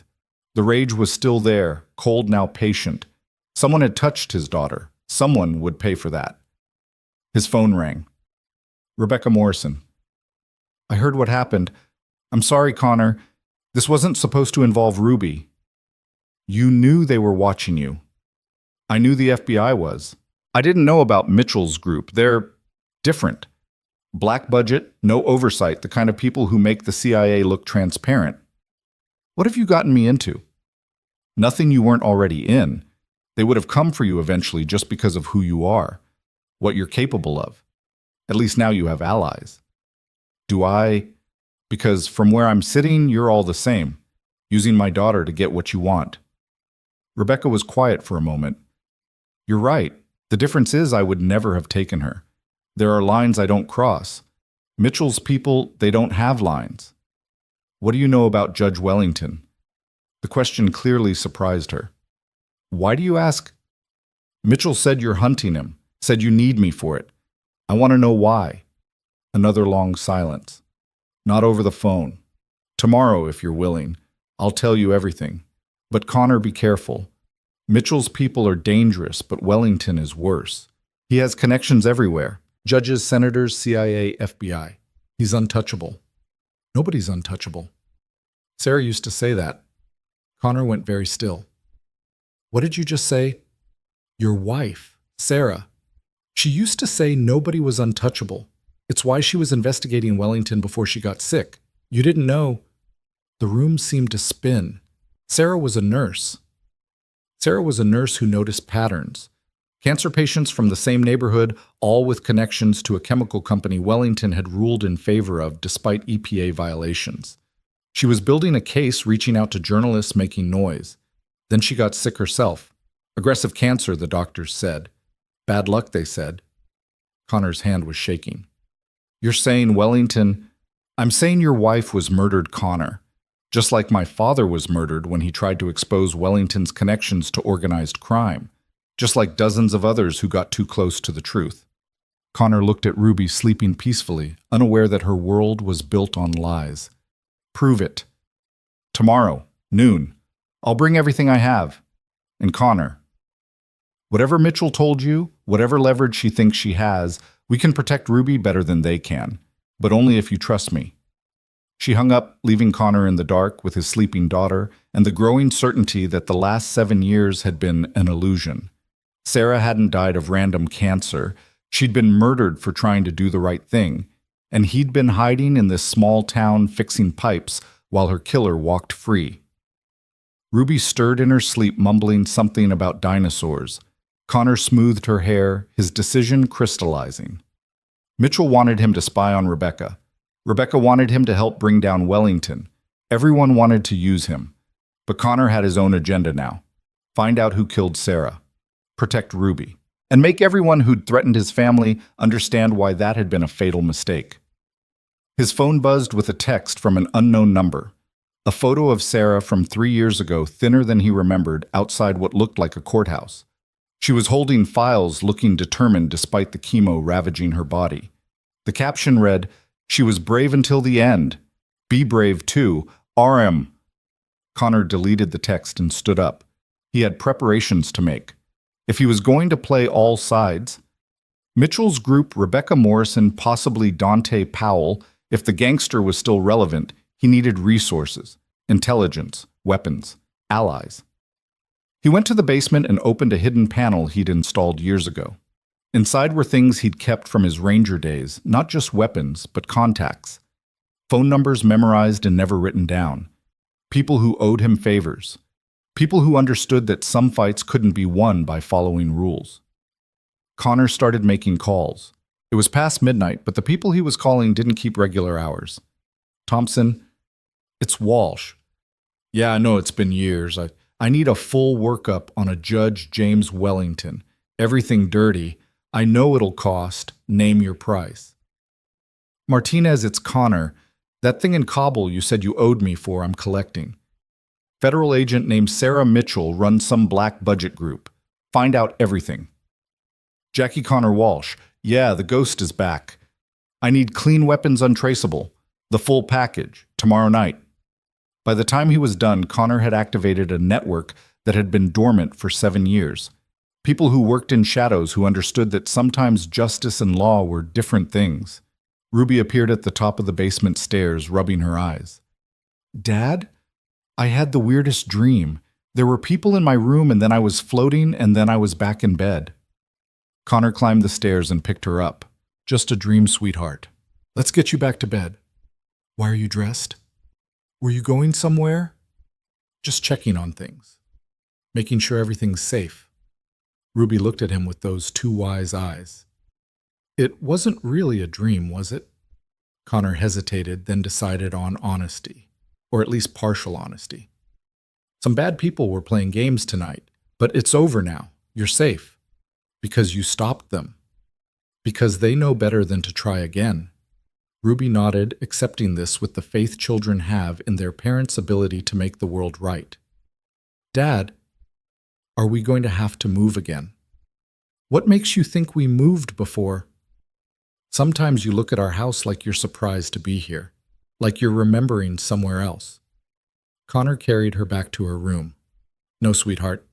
We're not moving. This is our home, and I'm going to make sure it stays safe. By being a soldier again. By being whatever I need to be. Ruby settled back into bed, but her eyes stayed on him. Mom would understand, you know. If you had to be a soldier to keep me safe, she'd understand. Connor's throat tightened. How do you know that? She told me. When she was sick, she said Daddy was a hero who pretended to be normal, but someday he might have to be a hero again, and that it would be okay. Connor kissed her forehead, unable to speak. Dad, Ruby's voice was getting sleepy again. The people who took me tonight, are they the same people who made Mom sick? Children saw everything understood more than adults realized. Connor chose his words carefully. I don't know yet, but I'm going to find out. And if they are, then they'll learn why that was a mistake. Ruby smiled slightly, already drifting back to sleep. Good. Mom would want that too. Connor sat with her until her breathing deepened, then went to his own room. The photo of Sarah on his nightstand seemed different now, not just a memorial to lost love, but evidence of a crime he'd been too blind to see. His phone buzzed, Mitchell's device, the one she'd given him to report on Rebecca. First check in, the text read, confirm receipt. Connor typed back, confirmed. Meeting Morrison tomorrow noon, we'll report after. Good. Remember what's at stake. Connor set the phone aside and picked up his personal one. He scrolled through photos until he found one from Sarah's last good day before the final decline. She was in the garden, smiling despite the pain planting flowers she'd never see bloom. But in the background, barely visible, was a car, a black sedan with government plates. He'd never noticed it before, never had reason to look. But now, Connor zoomed in on the photo. The license plate was partially visible. He wrote it down, another piece of a puzzle that was finally taking shape. Someone had been watching Sarah, watching them, even then. The question was, had they been watching to protect or to ensure she never revealed what she'd discovered? Connor went to the window, looking out at the quiet street. Two sedans now, one FBI, one probably Mitchell's team, both thinking they owned him. They were about to learn otherwise. His phone rang. Mike Chen. Brother, you need to see the news. Connor turned on the TV. Breaking news banner. Federal Judge James Wellington announces Senate-run promises to restore law and order. The man on screen was distinguished, silver-haired, radiating authority and trustworthiness. The kind of face juries believed voters trusted and nobody suspected could order murders. Connor, you there? Yeah, just processing. This connected to tonight. Everything's connected. You need backup, you call. Whatever this is, you don't have to face it alone. Connor appreciated the loyalty, but this was beyond what friendship could fix. Thanks, Mike. But this one's personal. After hanging up, Connor made one more call, a number he'd sworn he'd never use. Well, well, the voice on the other end drawled. Connor Walsh. Thought you were dead. Not yet, Colonel, but I need a favor. After 7 years of radio silence, must be serious. It is. Judge James Wellington. I need everything, and I mean everything. Wellington Christ Connor, why not just paint a target on your forehead? Maybe I already have. The colonel was quiet for a moment. This about Sarah? You knew? I suspected. Few others did too, but Wellington's connected enough to make suspicions disappear. You sure you want to open this door? It's already open. Question is whether I walk through it or get dragged. All right, give me 48 hours. But Connor, if you're going after Wellington, you better be ready for war, real war, the kind where there are no rules and everybody's expendable. I've fought that war before. No, you haven't. Afghanistan had rules even if the enemy didn't follow them. This is different. This is fighting people who write the rules, enforce them on everyone else, and exempt themselves. You can't win that kind of war with just bullets and bravery. Then how do you win? You become worse than them. You willing to do that? For Ruby. Connor looked at his daughter's door. Thought about someone putting their hands on her tonight. Thought about Sarah dying in pain while her killer planned his next move. Yes. Then God help us all. I'll be in touch. The line went dead. Connor stood in his dark house surrounded by the illusion of suburban normalcy and accepted what he'd been denying for 7 years. He wasn't a plumber. He wasn't a single dad trying to make ends meet. He was a weapon that had been sleeping, and now it was time to wake up. Tomorrow, he'd meet with Rebecca Morrison and learn the truth about Sarah's death. He'd report to Mitchell and play the cooperative asset. He'd check on Marcus and make sure the kid understood how lucky he was to be alive. But tonight he'd stand watch over his daughter and plan how to destroy everyone who'd made the fatal error of threatening his family. The plumber was dead. The soldier was back. And this time he wasn't fighting by anyone's rules but his own.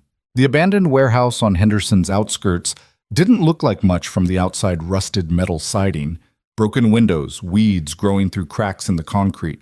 But Connor recognized the signs of a professional operation, the subtle cameras, the reinforced doors disguised as rust, the way the seeming decay was carefully curated to discourage visitors.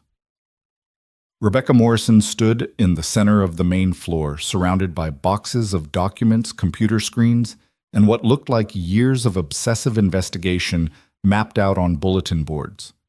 She'd traded her suburban mom costume for tactical pants and a black sweater looking more like the dangerous woman Agent Mitchell had described.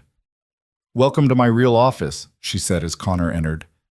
"Not as cozy as neutral ground, but it serves its purpose." Connor scanned the space, noting exits, defensive positions, the two men trying to look casual near the back door. "You have security. Former colleagues. People who understand that justice and law aren't always the same thing." She gestured to a table where files were spread out.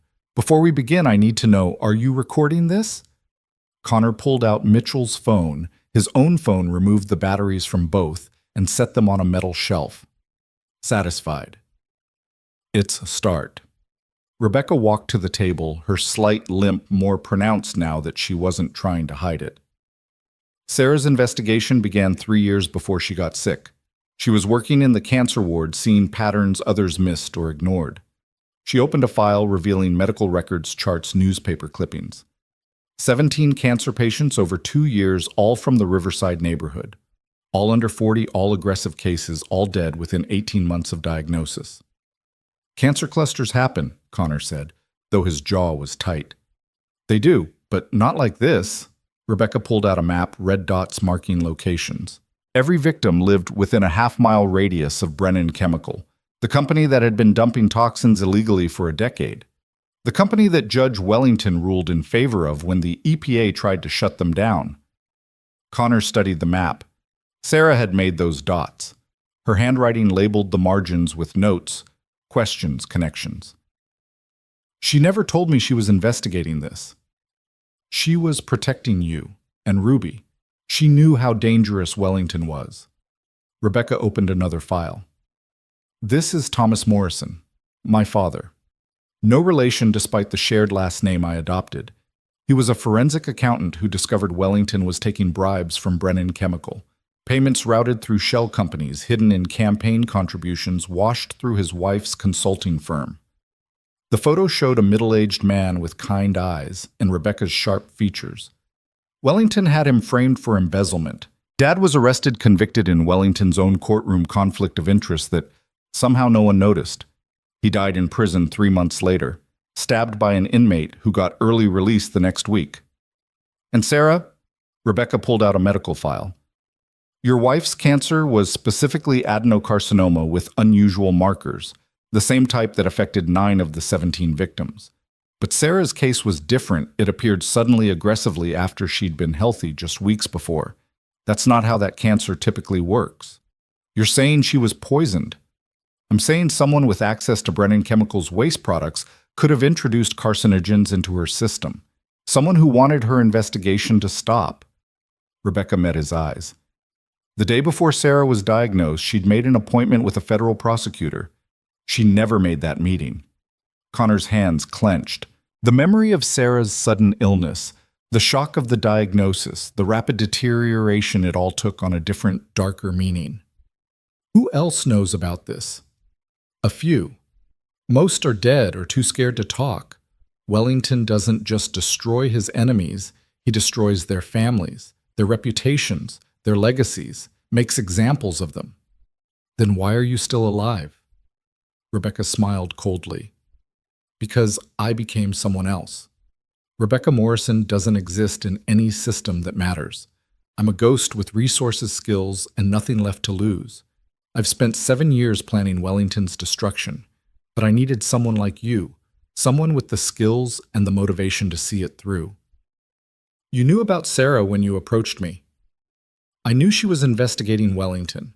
I didn't know she was murdered until I dug deeper after our first meeting. Your appearance in Henderson, the grocery store incident, it seemed like providence. Or maybe Sarah's way of pushing us together. Connor walked to the bulletin board, seeing the web of connections Rebecca had mapped.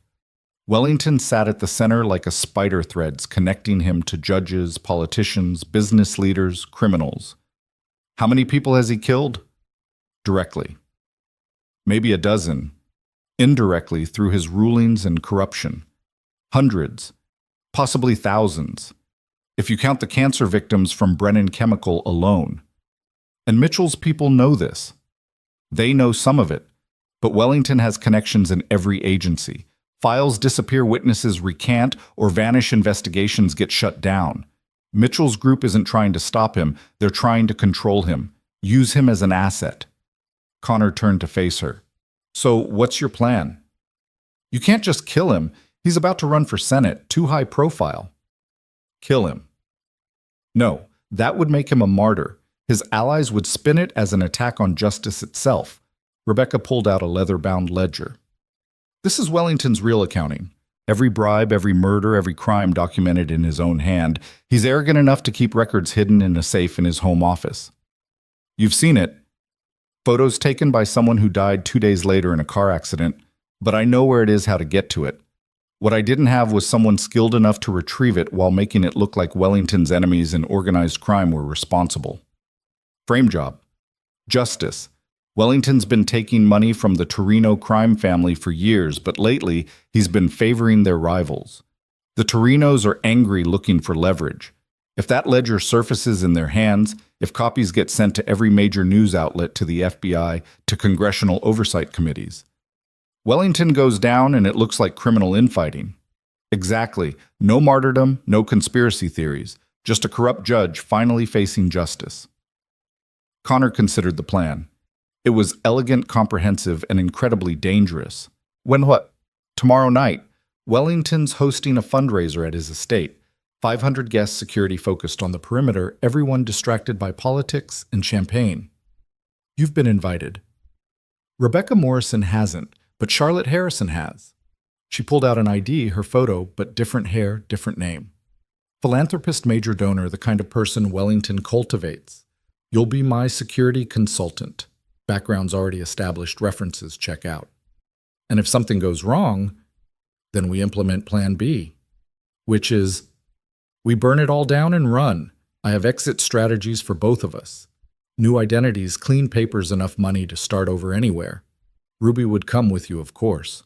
Connor shook his head. I'm not running, not anymore. Even if staying means Ruby loses her father. Staying means Ruby learns that some fights are worth the risk. That her mother's death meant something, that justice isn't just a word. Rebecca studied him for a long moment. You're different from 7 years ago. Harder. 7 years ago, I thought playing by the rules kept people safe. Now I know better. His phone, the regular one, buzzed from the shelf. Connor reinserted the battery and checked it. Text from Mike. Cops at your house. Ruby's fine at school, but something's up. I have to go, Connor said. The FBI. Local cops, probably about Marcus. Rebecca handed him a card. My real number. Memorize it and destroy the card. Tomorrow night, 8 p.m., I'll pick you up. Wear a suit. I don't own a suit. You do now. She indicated a garment bag hanging nearby. Tailored based on your military records. Should fit perfectly. Connor took the bag, then paused. Why Charlotte Harrison? Charlotte was my father's mother's name. Harrison was his middle name. It's who I would have been if Wellington hadn't destroyed my family. She turned back to her boards. Tomorrow night I become her for real, and Wellington meets his reckoning. Connor left the warehouse and drove toward home, but stopped 3 blocks away when he saw the police cars. He parked and approached on foot, using the neighbors' yards to get close enough to hear. Detective Ray Morgan, one of the few cops Connor genuinely respected, was talking to Mrs. Kowalski on Connor's porch. Just need to ask him some questions about last night. Nothing serious. I told you he left to handle an emergency plumbing call. Some pipe burst at the Hendersons' rental property. Good woman, Connor thought, covering for him without being asked. Do you know what time he'll be back? Morgan asked. He said he had to order parts. Could be this afternoon. Connor backed away and circled to his truck, then drove to the police station openly. Better to face this head on than let them keep searching. Morgan looked surprised when Connor walked into the detective division. "Connor, we were just at your house." "I know. Saw the cars. What's this about Marcus Williams? He's asking for you. Says you're the only one he'll talk to." "About what?" "About who really sent him to that grocery store. He says it wasn't Dante Powell." Connor kept his expression neutral, but his mind raced. If it wasn't Dante, then who and why? They led him to an interrogation room where Marcus sat looking younger than ever in his orange jumpsuit. His lawyer, Susan Chen, sat beside him. "Mr. Walsh," Marcus said, relief visible on his face. "Thank you for coming." Connor sat down. "What's going on, Marcus?" "It wasn't Dante who sent me. I lied before because I was scared, but after what you did coming to see me, I can't." He stopped, swallowed. "It was a woman. Professional cold. She said she'd kill Jasmine if I didn't rob the store at exactly that time." Connor felt the pieces clicking together. "Describe her." "White, maybe 35, dark hair pulled back. Had this way of standing like she was military or something. And her eyes dead, you know. Like she'd killed before and wouldn't think twice about doing it again." "Agent Mitchell. She'd orchestrated the robbery to force contact between Connor and Rebecca. Why that specific store, that specific time? She knew you'd be there. Said you were the only one who could stop me without violence. Said it was a test." Connor looked at Morgan. "I want to make a call." Outside the interrogation room, Connor dialed Mitchell's number. She answered on the first ring. "Figured it out, did you?" "You set up a kid to force me into a situation where Rebecca would notice me. We needed her to make contact. Your heroics were just a bonus, made her more interested. You traumatized an innocent family. I protected national security. That's what I do, Mr. Walsh, whatever it takes. And Ruby was taking her part of the plan too. That was an acceleration of timeline. Wellington announcing his Senate run changed things. We need Rebecca's plan to happen now before he becomes too powerful to touch." Connor processed this. "You want Wellington taken down too. I want Wellington controlled or eliminated. He's become a liability, too ambitious, too reckless, but he has dirt on half of Washington. We can't move against him directly." "So you're using Rebecca to do your dirty work?" "I'm using both of you. The difference is she doesn't know it yet." Mitchell paused. "The ledger she's after. We need it too, but not for exposure, for leverage. Wellington's records implicate people we need to control. And if I don't deliver it to you, then Ruby has an accident. Tragic, unexpected, the kind that happens to children every day. You'll never prove we were involved." Connor's grip tightened on the phone. "You're making a mistake." "No, Mr. Walsh. You made the mistake when you thought you could just be a plumber. Men like you don't get to retire. Your weapons get used until they break." She hung up. Connor stood in the hallway calculating. Mitchell wanted the ledger. Rebecca wanted it exposed. Wellington wanted it hidden. Everyone had leverage, everyone had plans, and Ruby was caught in the middle, unless he changed the game. He went back into the interrogation room. "Marcus, I'm going to help you, but I need you to do exactly what I say. Can you do that?" Marcus nodded eagerly. "Tell them everything about the woman who threatened you. Don't mention my name beyond the grocery store incident. Your sister is safe. I'll make sure of that. But you need to seem cooperative without actually knowing anything useful. Can you do that?" "Yes, but why are you helping me?" "Because you're collateral damage in someone else's war, and I don't leave innocent people behind." Connor looked at Susan Chen. "Get him a deal. Coercion diminished responsibility. He was a victim too." Outside the station, Connor called Mike. "I need a favor. A big one." "Name it." "Tomorrow night, I need you to watch Ruby, but not at my house. Take her somewhere safe, somewhere nobody would think to look." "The cabin." Mike's hunting cabin, 60 miles into the mountains, off the grid, defensible, stocked with supplies. "Perfect." "How long?" 48 hours, maybe 72, if something happens to me." "I'll raise her like my own. You know that." Connor's throat tightened. "Thanks, brother. You want to tell me what's really going on?" "The less you know, the safer you are. Just keep her safe." "Roger that." Connor drove to Ruby's school, arriving just as classes let out. She ran to him, backpack bouncing, face bright with 8-year-old energy. "Dad, guess what? I got an A on my spelling test." "That's great, sweetheart." He hugged her tighter than usual. "Hey, how would you like to go camping with Uncle Mike for a few days?" Her face lit up. "Really? Can we make s'mores? All the s'mores you want." As they drove home to pack, Ruby chattered about school, about her friends, about everything except last night. But Connor caught her watching him in the mirror, those green eyes holding questions she wasn't asking. "Dad, is this camping trip because of the bad people?" Connor chose honesty. "Partly. Uncle Mike will keep you safe while I fix some things." "Fix things like a plumber, or fix things like a soldier?" "Both, maybe." Ruby was quiet for a moment. "Mom would want you to be careful." "I know. But she'd also want you to stop the bad people." "How do you know that?" Ruby pulled out a piece of paper from her backpack. It was one of Sarah's journals, a page Ruby had apparently saved. Sarah's handwriting filled the page. "Evil thrives when good people do nothing. Connor thinks he protects us by being normal, by hiding what he is. But someday the world will need the man I married, the warrior, with a conscience, the protector who stands between the innocent and the darkness. When that day comes, I hope he remembers that fighting for justice isn't the opposite of being a good father. It's the ultimate expression of it." Connor had to pull over, his vision blurred with tears he wouldn't let fall. "She knew, didn't she?" Ruby said softly. "She knew you'd have to be a soldier again." "Yeah, baby, she knew." "Then it's okay. Do what you have to do. I'll be safe with Uncle Mike." That evening, after Ruby was packed and delivered to Mike's capable hands, Connor stood in his empty house preparing for war.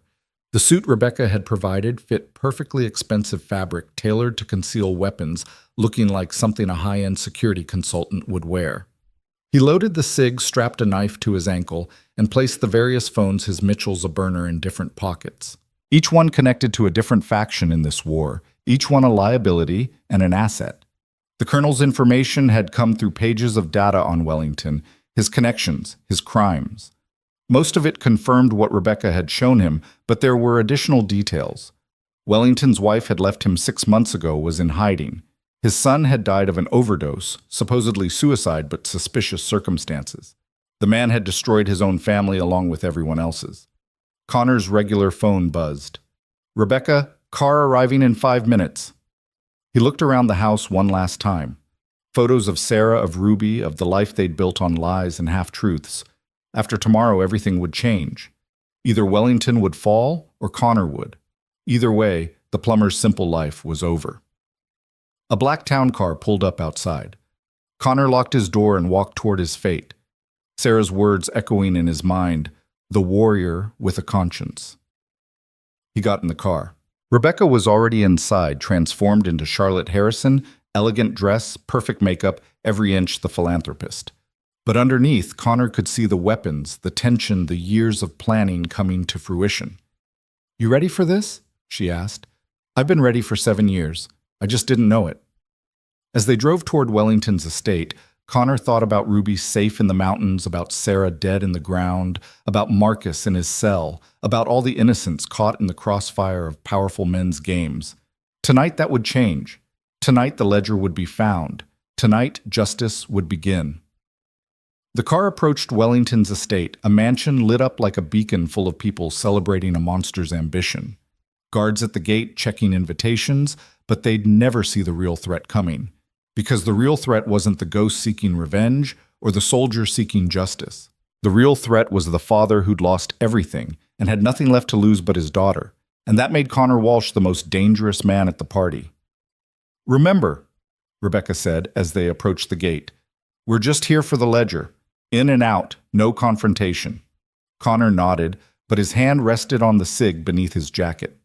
Plans were good, but plans rarely survived contact with the enemy.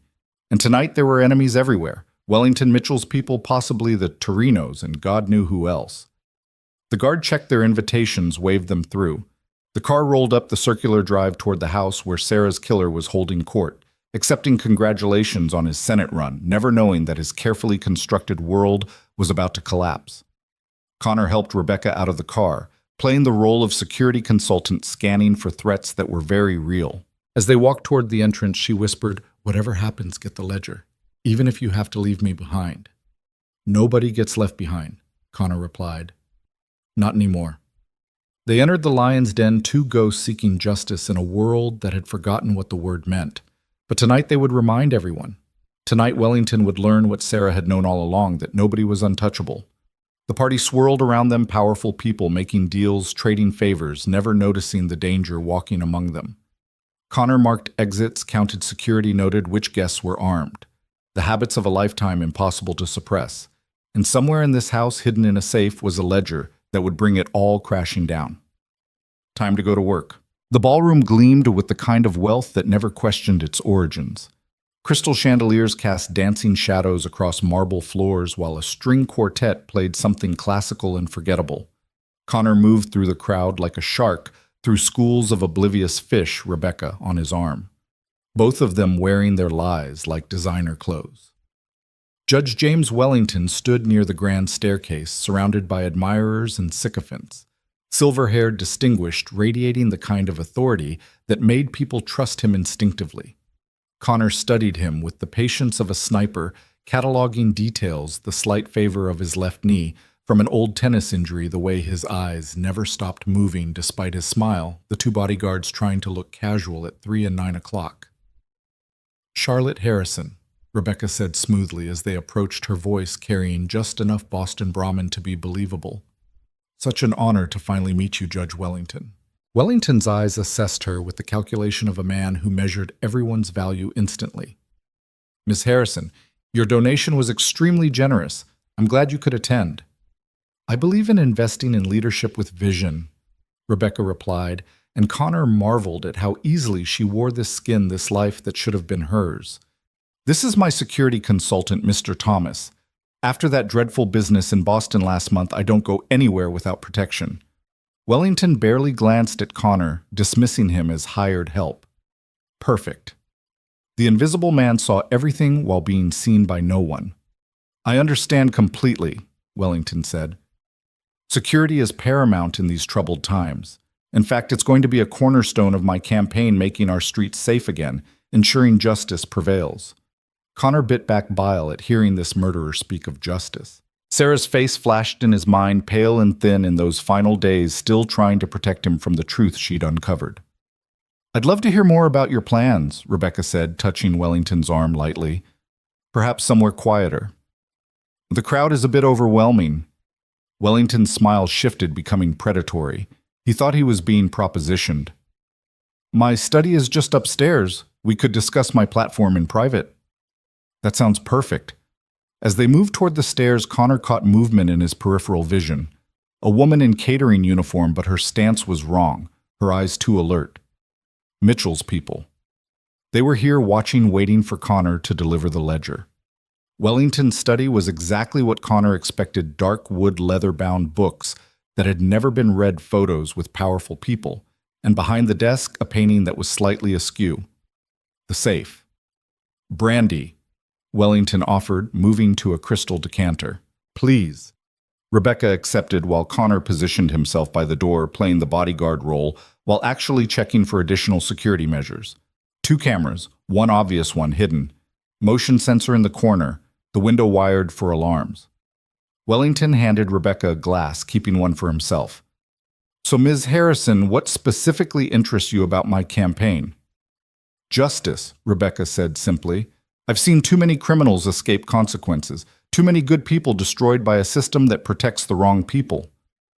"I couldn't agree more." Wellington sat behind his desk, the painting with the hidden safe directly behind him. "I've spent 20 years fighting that fight." Connor watched Rebecca's hand tighten on her glass. 20 years of destroying lives, he meant. 20 years of murder disguised as justice. "Tell me," Rebecca continued, "do you ever worry about revenge from those you've convicted?" Wellington laughed. "The guilty always claim innocence, but I sleep soundly knowing I've done what's right. Besides," he gestured to the room, "security is comprehensive. This house is a fortress." A knock at the door interrupted them. One of Wellington's bodyguards entered. "Sir, the senator is asking for you, says it's urgent." Wellington sighed. Politics never rests. Ms. Harrison, would you excuse me for just a moment? Please enjoy your brandy. I'll return shortly. After he left, Connor moved immediately. 2 minutes, maybe 3. Rebecca was already at the painting, swinging it aside to reveal the safe. Biometric lock. We need his fingerprints. Connor pulled out a device the colonel had provided military grade, able to bypass most biometric systems, but it needed a template. He looked at Wellington's glass on the desk, perfect prints on the crystal. 40 seconds, Rebecca said, as Connor worked lifting the prints with tape, transferring them to the scanner. The safe clicked open. Inside were stacks of cash, some bonds, and there a leather-bound ledger worn from years of use. Rebecca grabbed it, flipping through quickly. This is it. Names, dates, amounts, everything. We need to go. But as they moved toward the door, it opened. Not Wellington Agent Mitchell, dressed as a caterer, but holding a Glock steady. I'll take that, she said. Connor stepped between her and Rebecca. This wasn't the deal. The deal was you get me the ledger, you have it, hand it over, and let Wellington walk free. Wellington's finished either way, but this ledger is too valuable to waste on simple exposure. The people in here, senators, CIA directors, federal judges, we can control them all with this. More corruption? Rebecca said with disgust. Just changing who holds the leash. Welcome to the real world, Mitchell replied. Now give me the... The door burst open. Wellington stood there, his bodyguards behind him taking in the scene, the open safe, the ledger in Rebecca's hands. Mitchell with her weapon drawn. Charlotte Harrison, Wellington said slowly. No, you're Rebecca Morrison, or should I say Charlotte Morrison, daughter of Thomas Morrison. His smile was cold. I wondered when you'd finally make your move. Everything happened at once. Mitchell swung her weapon toward Wellington. His bodyguards drew their guns. Connor moved years of training compressing into instinct. He knocked Mitchell's arm up as she fired the bullet, punching into the ceiling. His elbow caught the first bodyguard in the throat, while his other hand drew the SIG, putting 2 rounds center mass into the second guard. Rebecca didn't hesitate.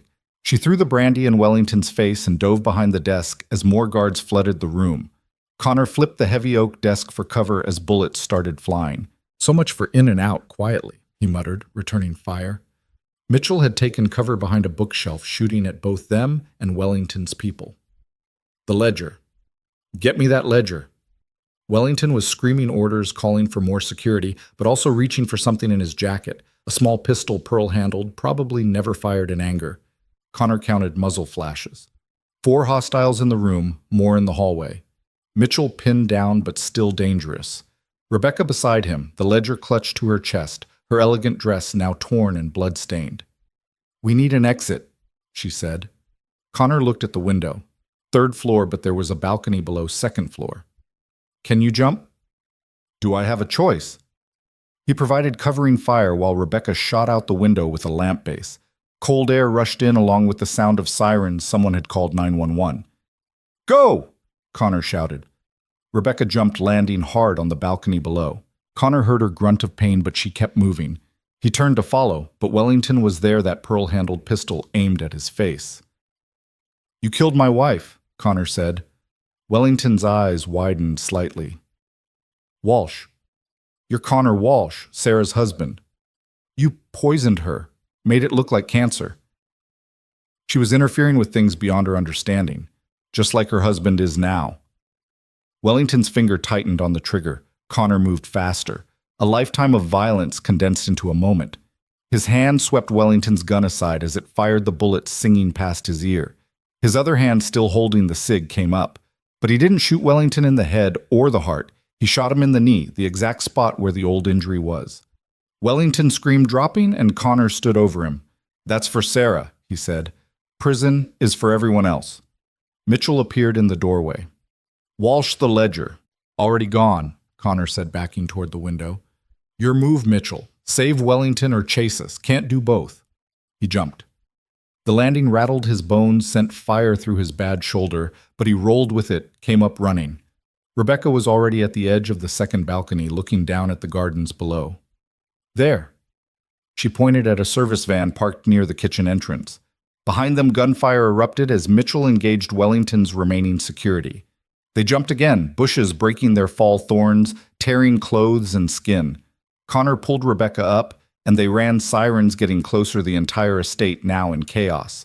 The van was locked, but Connor shot the lock off, hot-wired it in seconds, another skill from another life. They tore out of the estate as police cars screamed past them, going the other direction. "The ledger," Connor said as he drove. "Where?" Rebecca pulled it from inside her dress where she'd secured it. "Right here." "But Mitchell."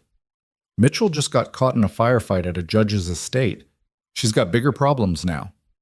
They ditched the van 6 blocks away, switching to a car Rebecca had pre-positioned. Always have an exit strategy. As they drove toward the warehouse, Rebecca made calls, setting things in motion. Copies to the Washington Post, New York Times, CNN, Fox. Everyone, FBI, DOJ, congressional oversight. It's going wide in 1 hour. Wellington will claim it's fake. Not with his blood on it, not with his fingerprints on every page, and not with the recordings I've been making for 3 years of his conversations admitting to parts of it. Connor looked at her. "You've been recording him." "I've been recording everyone." "Insurance." She pulled out a phone, hit play. Wellington's voice filled the car. Thomas Morrison was becoming a problem. Sometimes problems need permanent solutions. That's admission of conspiracy to commit murder, among other things. They reached the warehouse. Rebecca's people were already packing up, destroying what couldn't be moved. She moved to her computers, uploading files, sending the final salvos of her 7-year war. Connor's phone rang. "Mitchell." "You played me," she said without preamble. "You played yourself. You thought you could control everyone, threaten my daughter, manipulate kids like Marcus. You're no better than Wellington." "Wellington's in surgery. He's claiming you and Morrison tried to assassinate him." "Good thing there's a ledger full of evidence saying otherwise." "That ledger was supposed to be mine." "Sue me."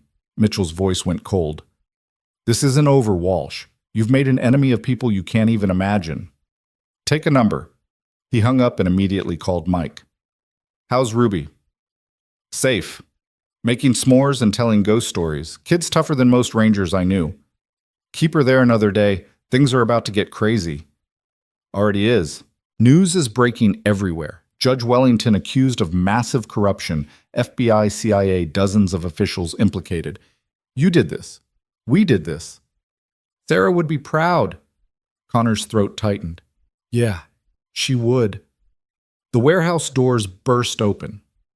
Not police, the Torino crime family, here for their piece of Wellington. The lead man, Vincent Torino himself, walked in, flanked by 6 soldiers. "Ms. Morrison," Vincent said smoothly, "I hear you have something that belongs to us." "The ledger's already public," Rebecca said, "but I saved something special for you." She handed him a folder. Vincent opened it, smiled. "Wellington's offshore accounts. How generous." "He stole from you. Seemed only fair you get it back." "And what do you want in return?" "Nothing. We're done here. Wellington's finished, and we all get to watch him fall." Vincent studied them for a moment, then nodded. "The Torinos remember their friends Ms. Morrison, and their enemies." "Which are you?" "Neither. I'm a ghost, and ghosts don't take sides." Vincent laughed. "I like you, both of you. If you ever need anything." He left the offer hanging and walked out with his men. Connor and Rebecca stood in the empty warehouse, the weight of what they'd done settling over them. "What now?" Connor asked. "Now we disappear. I have a plane waiting, new identities prepared. You and Ruby can start fresh anywhere." "What about you?" Rebecca looked at her boards one last time, then started pulling them down. "Charlotte Harrison dies tonight. Rebecca Morrison never existed. Tomorrow I'll be someone else entirely." That's not an answer. She turned to him, and for the first time since they'd met, she looked vulnerable. "I've spent 7 years focused on revenge. I don't know how to do anything else." Connor understood that emptiness the void left when purpose disappeared. "You could try living. Actually living, not just existing for someone else's destruction. Is that what you're going to do?" "I'm going to raise my daughter, teach her to be strong and good and brave like her mother. Maybe fix some pipes. Maybe help kids like Marcus who get caught in bad situations. Use these skills for something better than violence." "Sounds nice. Sounds normal." You could try normal too. Rebecca laughed, but it was sad. I don't even know what normal looks like. Connor's phone buzzed. A text from an unknown number, but he recognized the style, the colonel. It's done. Wellington arrested. Federal charges filed. He'll die in prison. Rebecca sank into a chair, 7 years of tension finally releasing. It's really over. The revenge is over. Life is just beginning. She looked up at him. Connor Walsh, are you actually suggesting I might have a future beyond this? I'm suggesting everyone deserves a second chance, even ghosts. Before she could respond, Connor's phone rang. Ruby. Dad? Uncle Mike let me watch the news. They said a bad judge got arrested. Was that the one who hurt Mom? Yes, sweetheart. Are you okay? I'm okay. I'll come get you tomorrow. Dad is the pretty lady from the grocery store with you, Rebecca. Connor looked at Rebecca, who was pretending not to listen. How did you know? I told you I notice everything. Is she okay too? Yeah, she's okay. Good. Maybe she can come to dinner sometime, when she's done being sad. Kids saw everything. Maybe. Get some sleep, baby. Love you, Dad. Love you too. He hung up to find Rebecca watching him with an unreadable expression. Dinner, she said. She likes you. Said you were sad but trying not to be. 8-year-olds shouldn't be that perceptive. 8-year-olds who've lost parents see the world differently. Rebecca stood, began gathering the few things she was taking. I should go. The plane will wait. Connor stepped closer. You don't have to run anymore. Wellington's done. Mitchell's compromised. The Torinos are satisfied. You could stay. Stay and do what I'm not a small-town kind of person. Neither was I, but it grows on you. Connor, she paused, searching for words. I used you, manipulated the situation to get you involved. Your wife, you didn't kill Sarah. You just showed me who did, and now he's facing justice. That's all I wanted. Is justice enough? Connor thought about it. No, but it's a start. Sarah's gone, nothing changes that. But Ruby's alive and she needs a future worth living in. Maybe that's enough purpose for now. Rebecca smiled, small but genuine. You're a good man, Connor Walsh. Your daughter's lucky. She could use strong women in her life, too. Role models who know how to fight but choose when not to. Are you actually asking me to stay in Henderson? Get a normal job? Pretend to be a regular person? I'm saying everyone deserves a second chance, even people like us. Rebecca looked around the empty warehouse at the remnants of her 7-year obsession. Then she looked at Connor standing there in his ruined suit, blood on his shirt, offering something she hadn't dared imagine a future. I don't even have a real name anymore, she said softly. Then pick one. Be whoever you want to be. It's that simple. Nothing's simple, but it's possible. Her phone buzzed, the pilot wondering about departure. She looked at it for a long moment, then typed something and put it away. I told him to file a flight plan for tomorrow instead, just in case. Connor smiled. Ruby will be happy. She's been asking for someone to help with her science project. Something about butterflies. Butterflies? Rebecca laughed, and it sounded like years of weightlifting. I studied entomology in college, before everything went wrong. See, already useful. They stood there in the empty warehouse, two broken people considering the possibility of becoming whole. Outside, sirens wailed as Wellington's empire crumbled. The news would dominate headlines for weeks. Lives would be destroyed and rebuilt. Justice, imperfect but real, would be served. But inside there was quiet. Peace, even. The kind that comes after a long war finally ends. I'll need a place to stay, Rebecca said. If I'm trying this normal thing. There's an apartment complex near Ruby's school. The landlord owes me a favor. I fixed his pipes for free when his kid was sick. Of course you did, she shook her head. Connor Walsh, plumber and protector. Just a dad trying to raise his daughter right. And what am I in this scenario? Connor considered. A friend. Someone who understands that the past shapes us but doesn't have to define us. Someone starting over. Charlotte, she said suddenly. What? My name. If I'm starting over, I want to be Charlotte, not Morrison, not Harrison, Charlotte Adams. New name for a new life. Charlotte Adams. Connor tested the name. Sounds like someone who could teach kids about butterflies.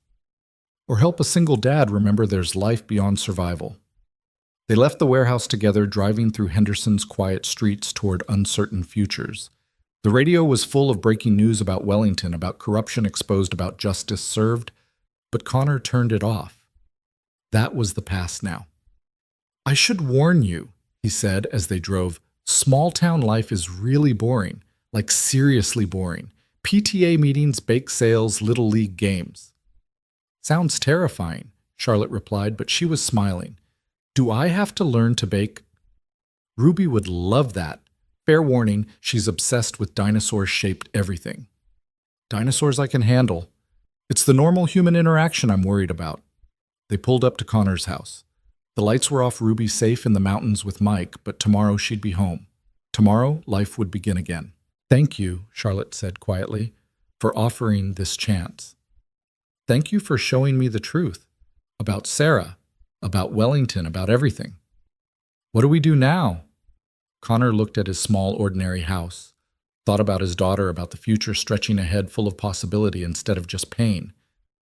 Now we try to live. Actually live. Make Sarah proud, make your father proud. Raise Ruby to be better than us. Fix what's broken, protect what matters, and maybe find some peace. That sounds like a good plan. It's a start.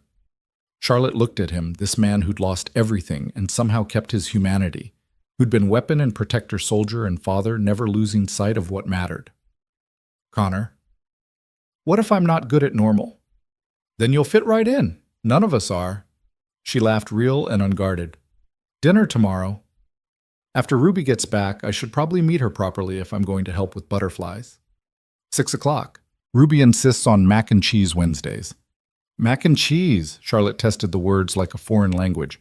I can do that. As Connor watched her drive away to whatever hotel she'd chosen, he thought about second chances.